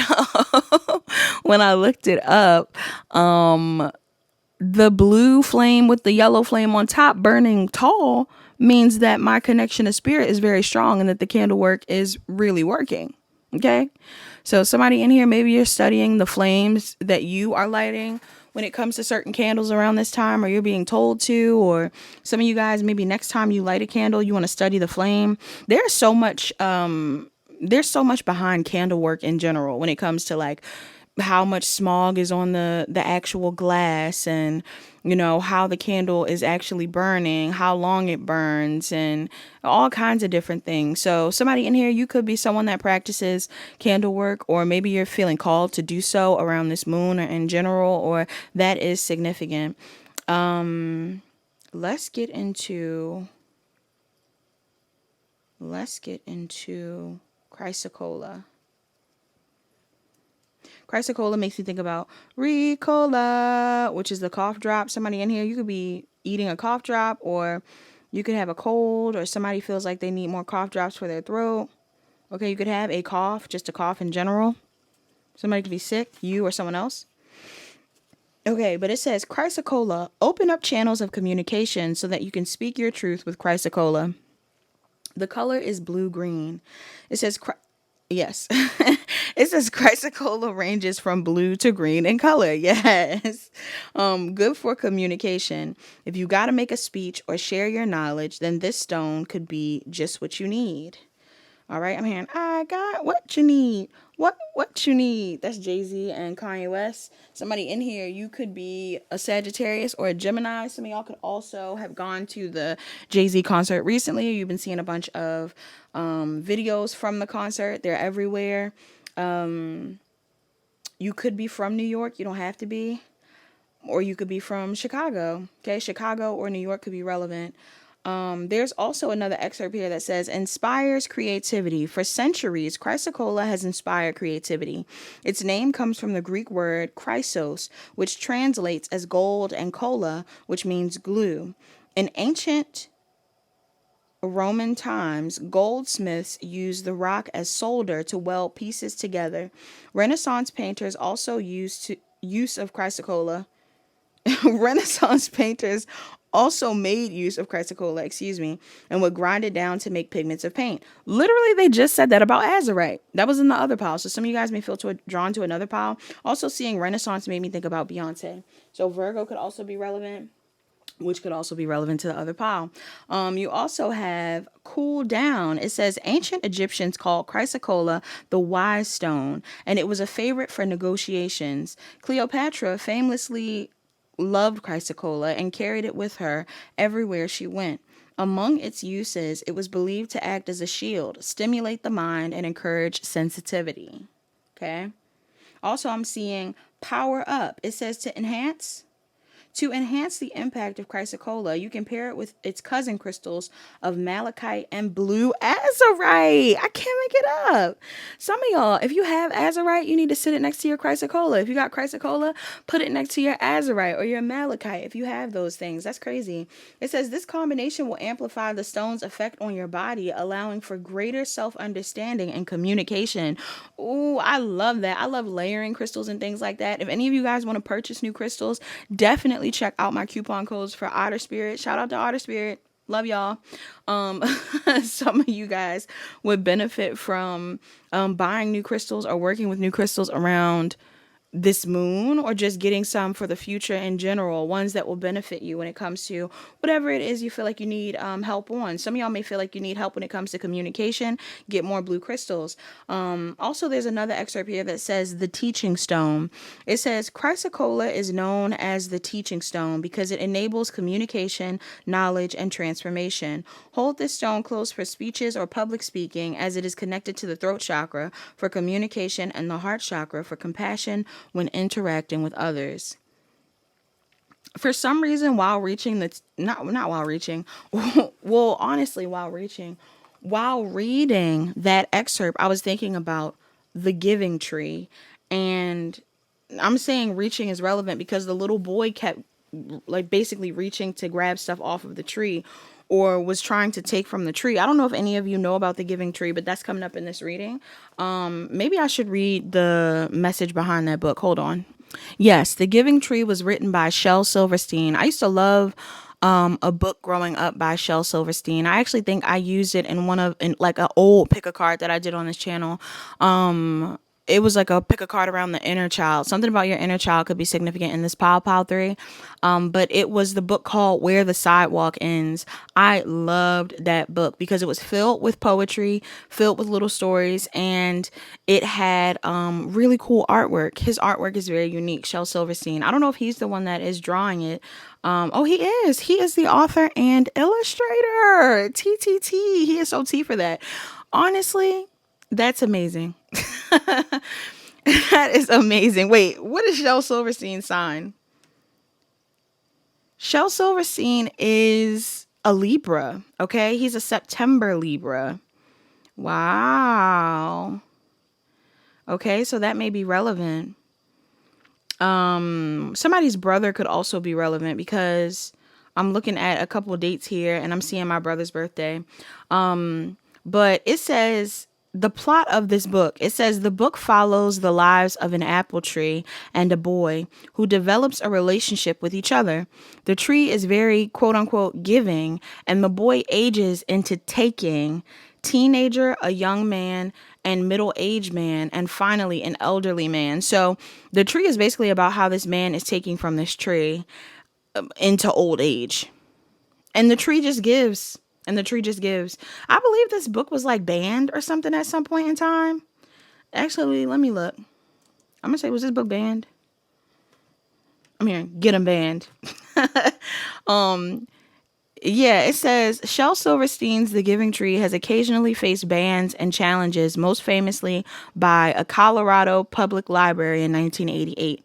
Critics have targeted the book for its themes, arguing it promotes a smexist message by depicting a self-sacrificing female tree catering to a selfish, taking male. Others have criticized it for encouraging codependent relationships or normalizing environmental exploitation. Wow. Wow, wow, wow. So somebody in here, me saying that, I heard, when I said wow, wow, wow, I thought about whoa, whoa, whoa, whoa. And that is from Too Good with Rihanna and Drake, where she's like, I'm way too good for you. You take my love for granted. I just don't understand it. That low key definitely, it definitely relates to what they're saying within this story. But in Too Good, both of them are complaining about how they have done a lot for the other, both man and woman.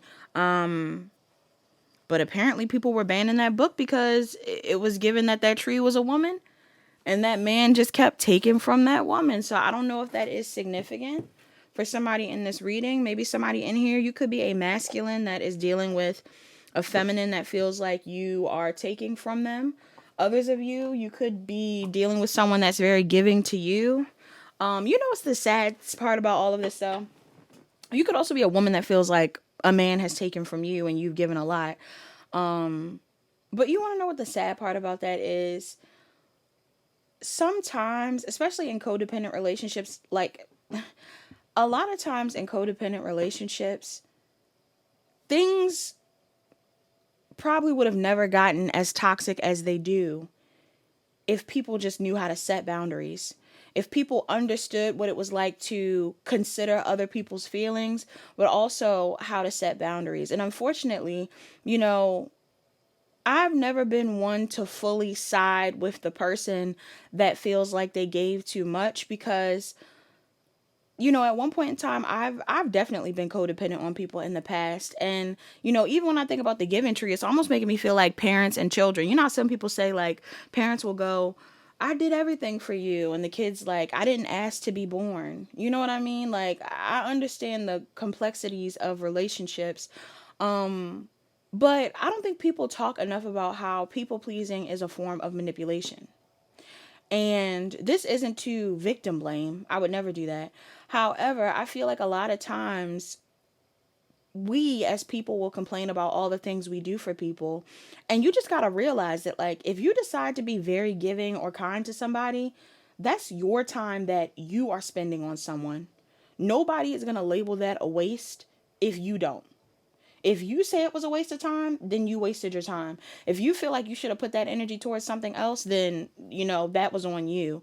But if it's a situation where you willingly gave somebody your energy, your effort, your love, your care, whatever it was, and you feel like you had enough to give and also have some for yourself, then you should be good. But for me to be bringing up the moon and deep feelings and emotions, I don't know if somebody is like harboring emotions around a situation like that, or if somebody is feeling used or anything of the sort. But yeah, I feel like codependency could be a theme in this reading. Whether it's within romantic relationships or friendships or anything like that. And I will say this, because even though I am like saying my side of things when it comes to me feeling like people need to, even though I do feel like people should definitely take into account what it is that they overgave, I also feel like there are people out here that blatantly, what words are going to trigger YouTube? Abuse. Okay, trigger warning. Not meant to trigger anybody, but there are people who do abuse their authority and take advantage of people that they know are being kind to them, right? And that's not right. It really isn't. And everybody has a different perspective on that. Some people would say like, oh, well, he knew what he was doing. She knew what she was doing, da, da, da, da, da. And that's true. But if you are someone that truly does consider other people's feelings, when someone deserves, first off, everybody deserves to be treated fairly. But when somebody deserves more compensation than whatever it is that you are giving them. And I feel like some people got to be honest about that.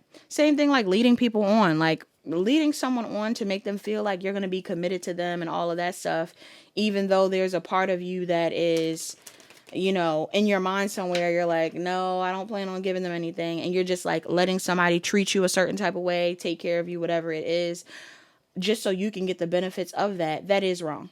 That's wrong. Transparency is one thing, but like manipulating people is another.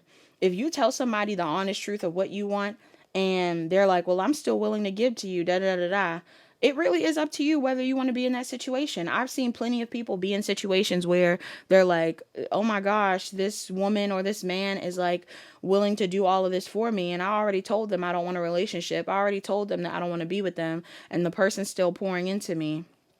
I mean, if you really are the type of person that wants to be super compassionate, you could just cut that person off for their sake. You know what I mean?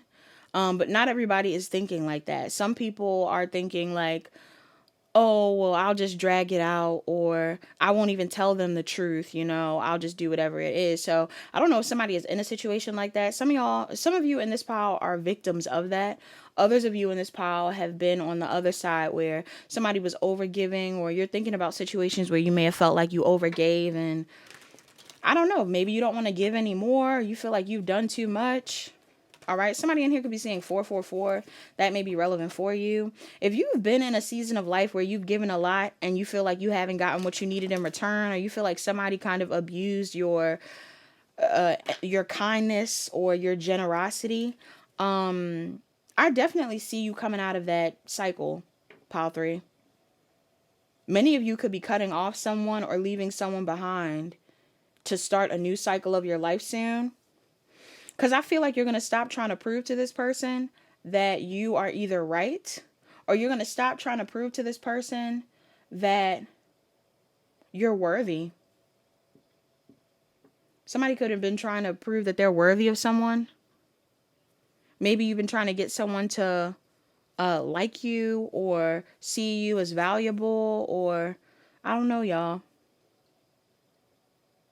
I almost feel like your ancestors are helping you with this, pile 3. Some of y'all have ancestors on the other side that are like, you're not going to keep giving to this, or you're not going to keep, somebody could even have ancestors that are like, you're not going to keep taking from our child.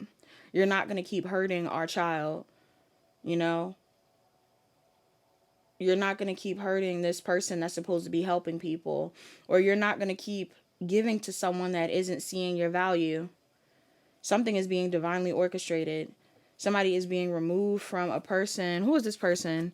I'm going to shuffle off camera, then come back on camera to interpret everything that I'm picking up on. But let me clarify something. Who is this person?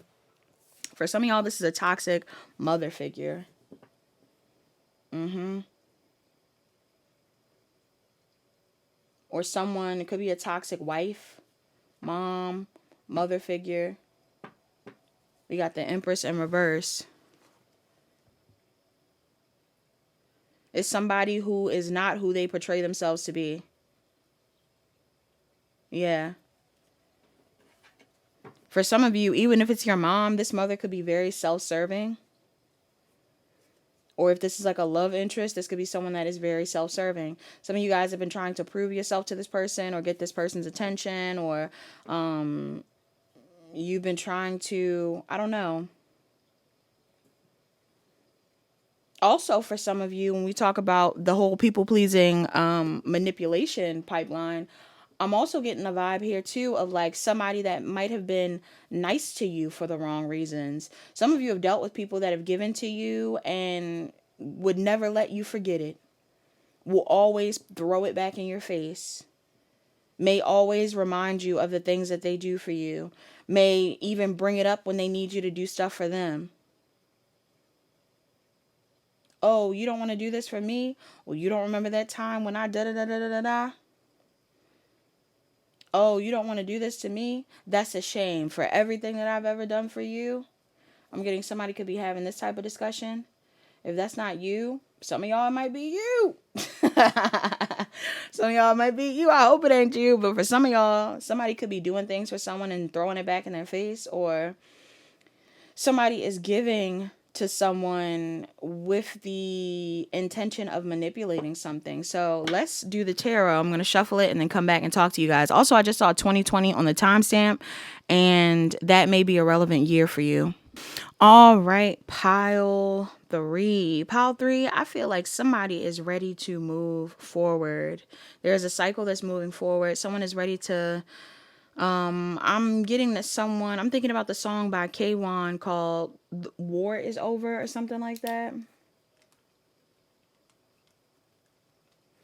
Somebody could be an Aries, but I'm picking up on the energy of someone that is ready for a situation to be over, some sort of conflict that they have with someone to be over, but I don't really get that it's to make amends. Some of you guys are ready for some sort of battle or conflict or war to be over so you can leave somebody behind.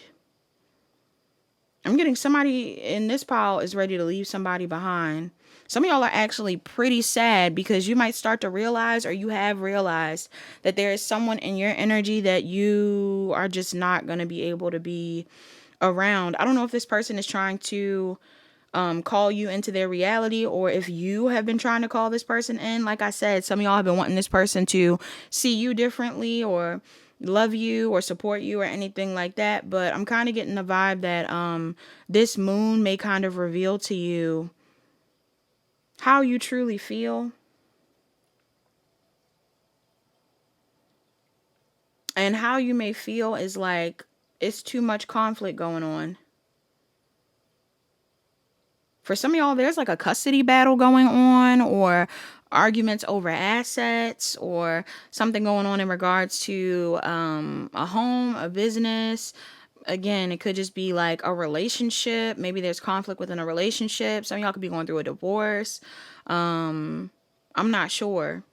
But I kind of get the vibe where like either some of you have been wanting this person to work with you or be cool with you, or this person has been wanting to work with you and be cool with you. But some of y'all are starting to realize like you need to close out a cycle with somebody. I actually feel like no matter what this person is portraying themselves as, that's what I'm saying. Like somebody could be framing themselves as like, I just want to talk. I just want to connect. I just want to, work with you. Da, da, da, da. Then there's also another group of you where you're like, hey, can we talk? Can we do this? Can we work with each other? Like some of you are either aiming to connect with this person because maybe you feel like this person is showing up a certain way where you feel like they would be valuable to have around you. Some of y'all feel like, I really want to hang out with this person. I feel left out. I feel like this person doesn't want to be around me. I feel like this person doesn't like me. So you're like, I really want to hang out with them. I really want to be cool with them. But another group of you are like, this person wants to hang out with you. You're picking up on the fact that this person wants to be around you. regardless of whether this person wants to be around you or you want to be around them, I'm picking up on the fact that this person's energy is actually not as it seems. Somebody around you, it almost feels like there's two different types of people in here. Because for some of you, this person could have cut you off and they just are standing on that. They're going to continue trying to cut you off to the point where it's like they really don't care if you are upset about it. They're cutting you off. Okay? If you've been trying to call in someone's energy, or you've been wanting to get on somebody's good side, or you've been wanting this person to love you or see you the right way, I'm getting somebody could like be like, no, like, I don't want to be around you. For others of you, I'm getting like, if this is someone that's trying to call your energy in, this person is having a hard time with like verbalizing the fact that they are kind of upset with you. Because for some of you, this person feels, it almost feels like this person feels betrayed by you. If you've been pulling your energy back from them, this person feels betrayed by you. And maybe they want to stop feeling so betrayed. Maybe they want to stop feeling so guilty or in pain. And that's why they want to connect with you. For some of you, it's to exert that energy or like push that pain off to you as well. Like, even if this person is being nice, this is the type of person where it's like, if you cut this person off or you stop talking to this person and you come back around or something like that, this person could still, like, they could be like, yeah, we should be cool. And it's like the plan to be cool is really playing for get back. Like, somebody might actually want to, I'm hearing like punish you low key. Somebody might want to punish you for being mean to them. And I'm not getting it in like a smexy kind of way, y'all. I'm actually getting it in kind of like a mean kind of way. Like, I mean, again, God forbid it's anything literal, like very physical energy when it comes to being mean to you. But it kind of feels like more so a thing where somebody would, again, make you feel bad.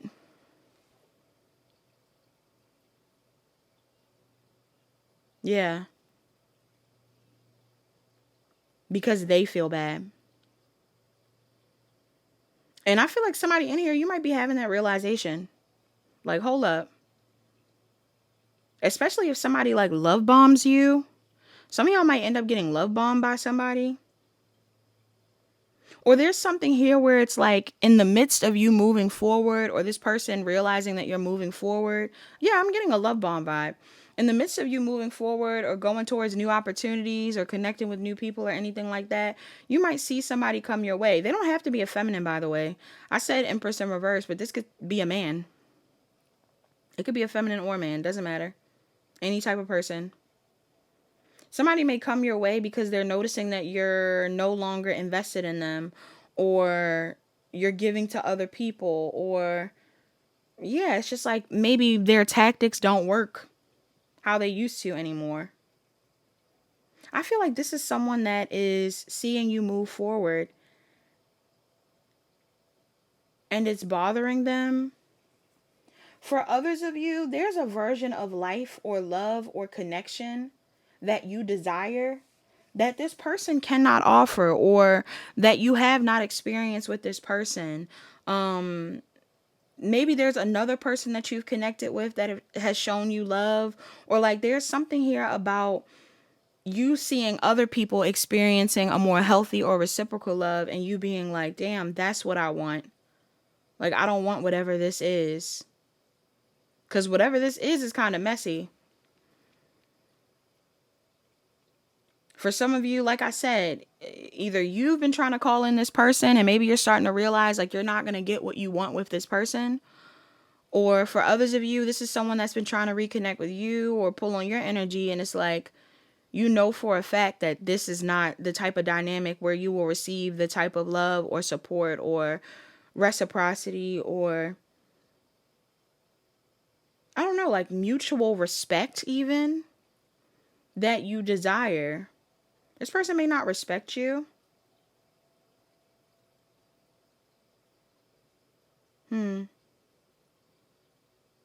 Even if they feel like they hurt you and you're still moving forward, this person there, they might respect you if you have kept it pushing after them. But there's also something here where it's like, I don't know if this person really respects you. Ow, my tongue. I just bit my tongue. Ow. That makes you think about Bad Habit by Steve Lacy. Somebody could be a Gemini.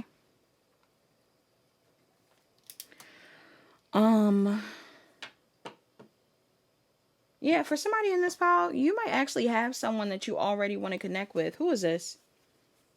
There could be somebody outside of a dynamic that you're like, no, I need to connect with this person instead.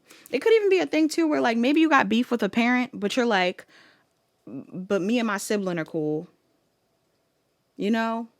Or maybe you got beef with a parent or a lover. And maybe there is another person that you're cool with. It could be a friend that you're cool with. It could be a love interest that you're cool with. Some of y'all have another person that you're cool with. Yeah.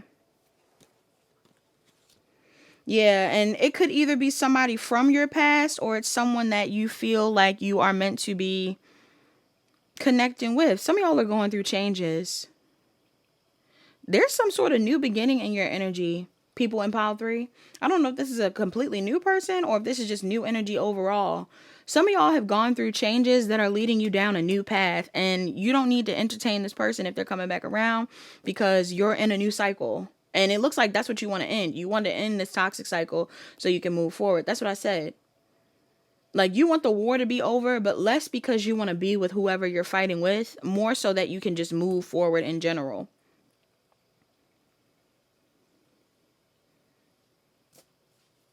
Others of you, I'm picking up on an energy here where, why is this here? There could be somebody that you're meant to speak to, people in this reading. I don't know if you need to apologize to them. Should they apologize to this person that is trying to get in their energy? Major, they should apologize to that person who's trying to get in their energy. Or who they're trying to get in the energy of. No, it's somebody else. You don't need to apologize to the person who's doing too much. Whoever this person is, who either this person that is not showing you love, there's somebody in your energy that's like, I feel like they feel betrayed by you. Somebody is hurt, but I don't know if they want to say that. Like, this is somebody that probably wouldn't tell you that they're hurt. Or if they do, no. I feel like for some of y'all, this person is not trying to tell you that they're hurt. This is somebody that would not address it. Or they would not take accountability for what they've done.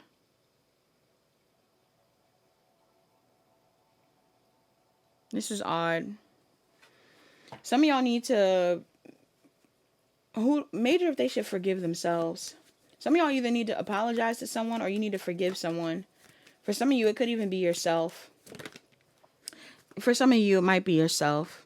Some of y'all need to forgive yourself for entertaining this type of person or entertaining the wrong person. There could be another person that you want to connect with. And you're starting to realize, like, damn, this is the wrong type of person to be investing in. Or this was the wrong type of person to be investing in. For some of you, it could be a situation too where we talk about codependency. Was this person someone that was giving to you at some point in time? Or were you giving to them? Like, what was going on? Because I feel like some of you guys feel like it's time to move forward, to go towards something new or to experience something new for yourself. And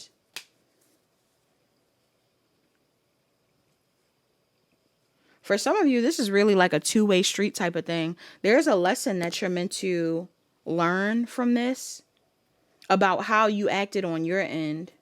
I recently did some collective readings for each element on Patreon. Definitely check out my Patreon if you want to join Patreon. And if you guys would want me to make certain videos available for purchase without getting the subscription, I can do that as well. But the subscription is only $4.44. So if you guys want to join Patreon, you should. But I recently did some collective readings for Patreon, and I kept channeling that Ariana Grande song that's titled Hate That I Made You Love Me. And in the song, she's talking about how she's in like a codependent or almost like one-sided relationship with her audience. Now, we could frame it as a song as well for like a one-on-one relationship, but she basically was talking about how the song had more to do with her audience and how she was portraying herself, not even portraying herself in the wrong way, because Ariana Grande got all kinds of, people love to say all kinds of stuff about her. They call her a homewrecker. They saying she's a culture vulture. They say that she, changes her personality all the time, all of this stuff. They got all kinds of things that they talk about with her. And I don't feel like everything that they say is right or true. However, I think that a lot of times people who are no longer people pleasers may start to realize like, wow, I really did adapt my whole personality around you to make you like me. And I guess I didn't know at the time that I didn't have to do that to be liked, or that I shouldn't be doing that if I want to connect with genuine people. And maybe some of you guys, especially if you're dealing with a family member or anything like that, some of y'all may have lived your life a certain type of way with someone, maybe showing up a certain type of way, and now you're starting to realize that you don't have to do that to be loved. And this person could feel like you just completely switched up, or what was the problem? Why didn't you, who knew you were upset? Who knew that you were mad? All of this stuff. And maybe you didn't realize that you were being manipulative. You feel like the victim because you're like, you never liked me for who I was, or you didn't support me. For some of you, you were genuine to this person and they just genuinely didn't support you or love you the way that you needed them to. But for others of you, I'm getting somebody in here, you could have worn a mask at some point in time, or tried to people please at some point in time, or tried to make something work with someone that you actually, maybe you weren't being as genuine as you needed to be around this person. And it's like this was a connection where you were mirroring one another. Neither of you were being genuine, Others of you, I'm getting that you might have been in a situation where somebody wasn't being genuine with you. And maybe now you're starting to realize like, wow, well, maybe you're not who I thought you were. I want to connect with people who are in alignment with me. Something like that. Messages for the people in this reading. Yeah, but that Hate That I Made You Love You song, or Hate That I Made You Love Me song, could be significant. We have Oshun, Sweet Success.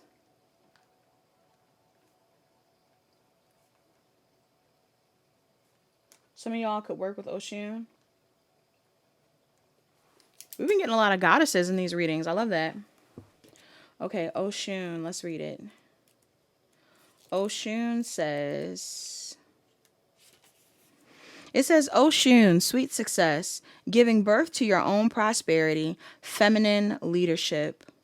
Oshun is the mother of the Nigerian Yoruba people, and her name means the source. She is an Orisha, a spiritual protector sent by Supreme Creator Olodumare, or Olodumare. I don't know, y'all. Please forgive me if it was wrong. This beloved goddess holds keys to fertility, success and prosperity.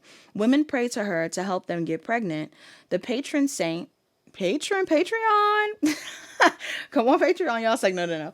The patron saint of the Oshun River, Oshun's sweet flowing waters can cure illness, grant wishes, and confer protection to women leaders.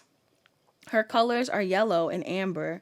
Some of her symbols are brass bracelets, honey, peacocks, not sea flowers. Sea flowers could be relevant. Sunflowers and pumpkin seeds. Or pumpkins. Oh no, I'm adding words. Pumpkins, okay? Sea flowers makes me also think about Yemaya. Somebody in here works with Orishas in this pile. Maybe that's what type of candle work you're doing. I don't know. Or you're venerating the goddesses, the deities around this time, or maybe you're being called to. But it says, are you secretly afraid of being richly rewarded and successful? Were you taught that life and work are struggles to be endured? It is difficult for you to equate spiritual service with material wealth and social status. You've been working hard for a long time, and Oshun, Yoruba's goddess of creation, has been watching you. She sees your efforts and knows what it takes to juggle countless demands alongside creating meaningful work. You're a sacred feminine creator in tune with the source of all things, says Oshun. The time has come for you. The time has come for your creations to be birthed with ease, just as I birthed to the first people on earth, she declares, leading you to a river gushing with the energy of prosperity. Release thoughts of lack into Oshun's flowing waters. It's important that you do this as the universe is moving you into positions of leadership. Allow yourself to be richly resourced and wildly successful in all your creations. Old beliefs about scarcity and patterns of undervaluing your time and energy are being washed away by Oshun's river. Wealth in all forms flows to you. Claim your throne of divine feminine influence and lead with love. The additional meanings of this card, I'm mad at Mercury.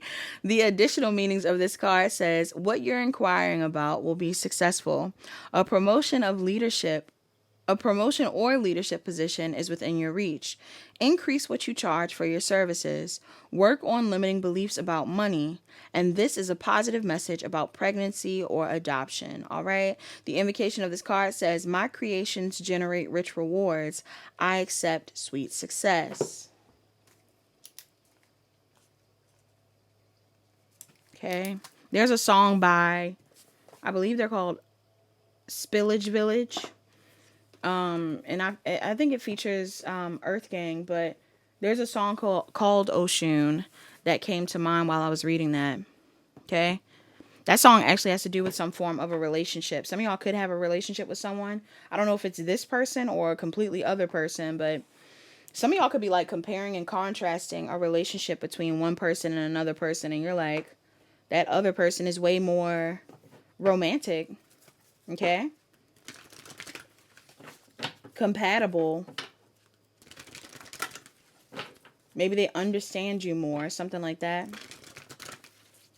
Messages for the people in this reading. Messages for the people in this reading. You have judgment. I understand that everyone has their own unique paths and challenges. This came up in another pile. Some of y'all need to know that if you're judging this person or you're judging yourself for how you went about this, or, you know, for whatever it is that you are struggling with when it comes to this dynamic, don't judge yourself. Everything is a learning experience, and I feel like you are learning something significant within this connection. For some of you, you're learning about your self-esteem or what self-esteem means for you. This one oracle here says, I possess gifts of the soul that benefit me and others. Yeah.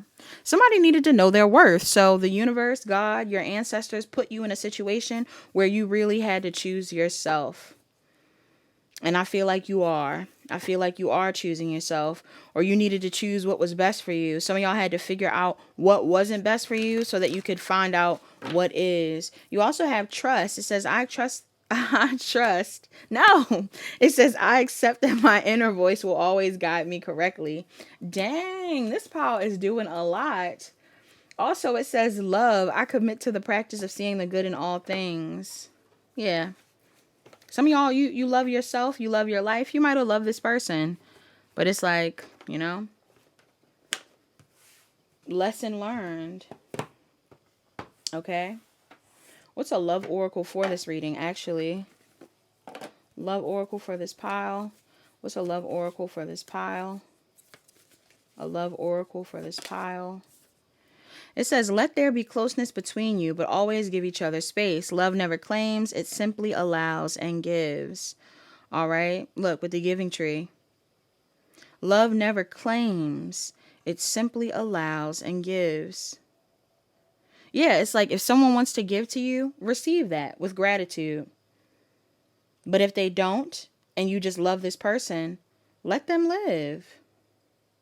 Some of y'all are in situations where it's like people are like, it's like, hey, if you want to live your life, live your life.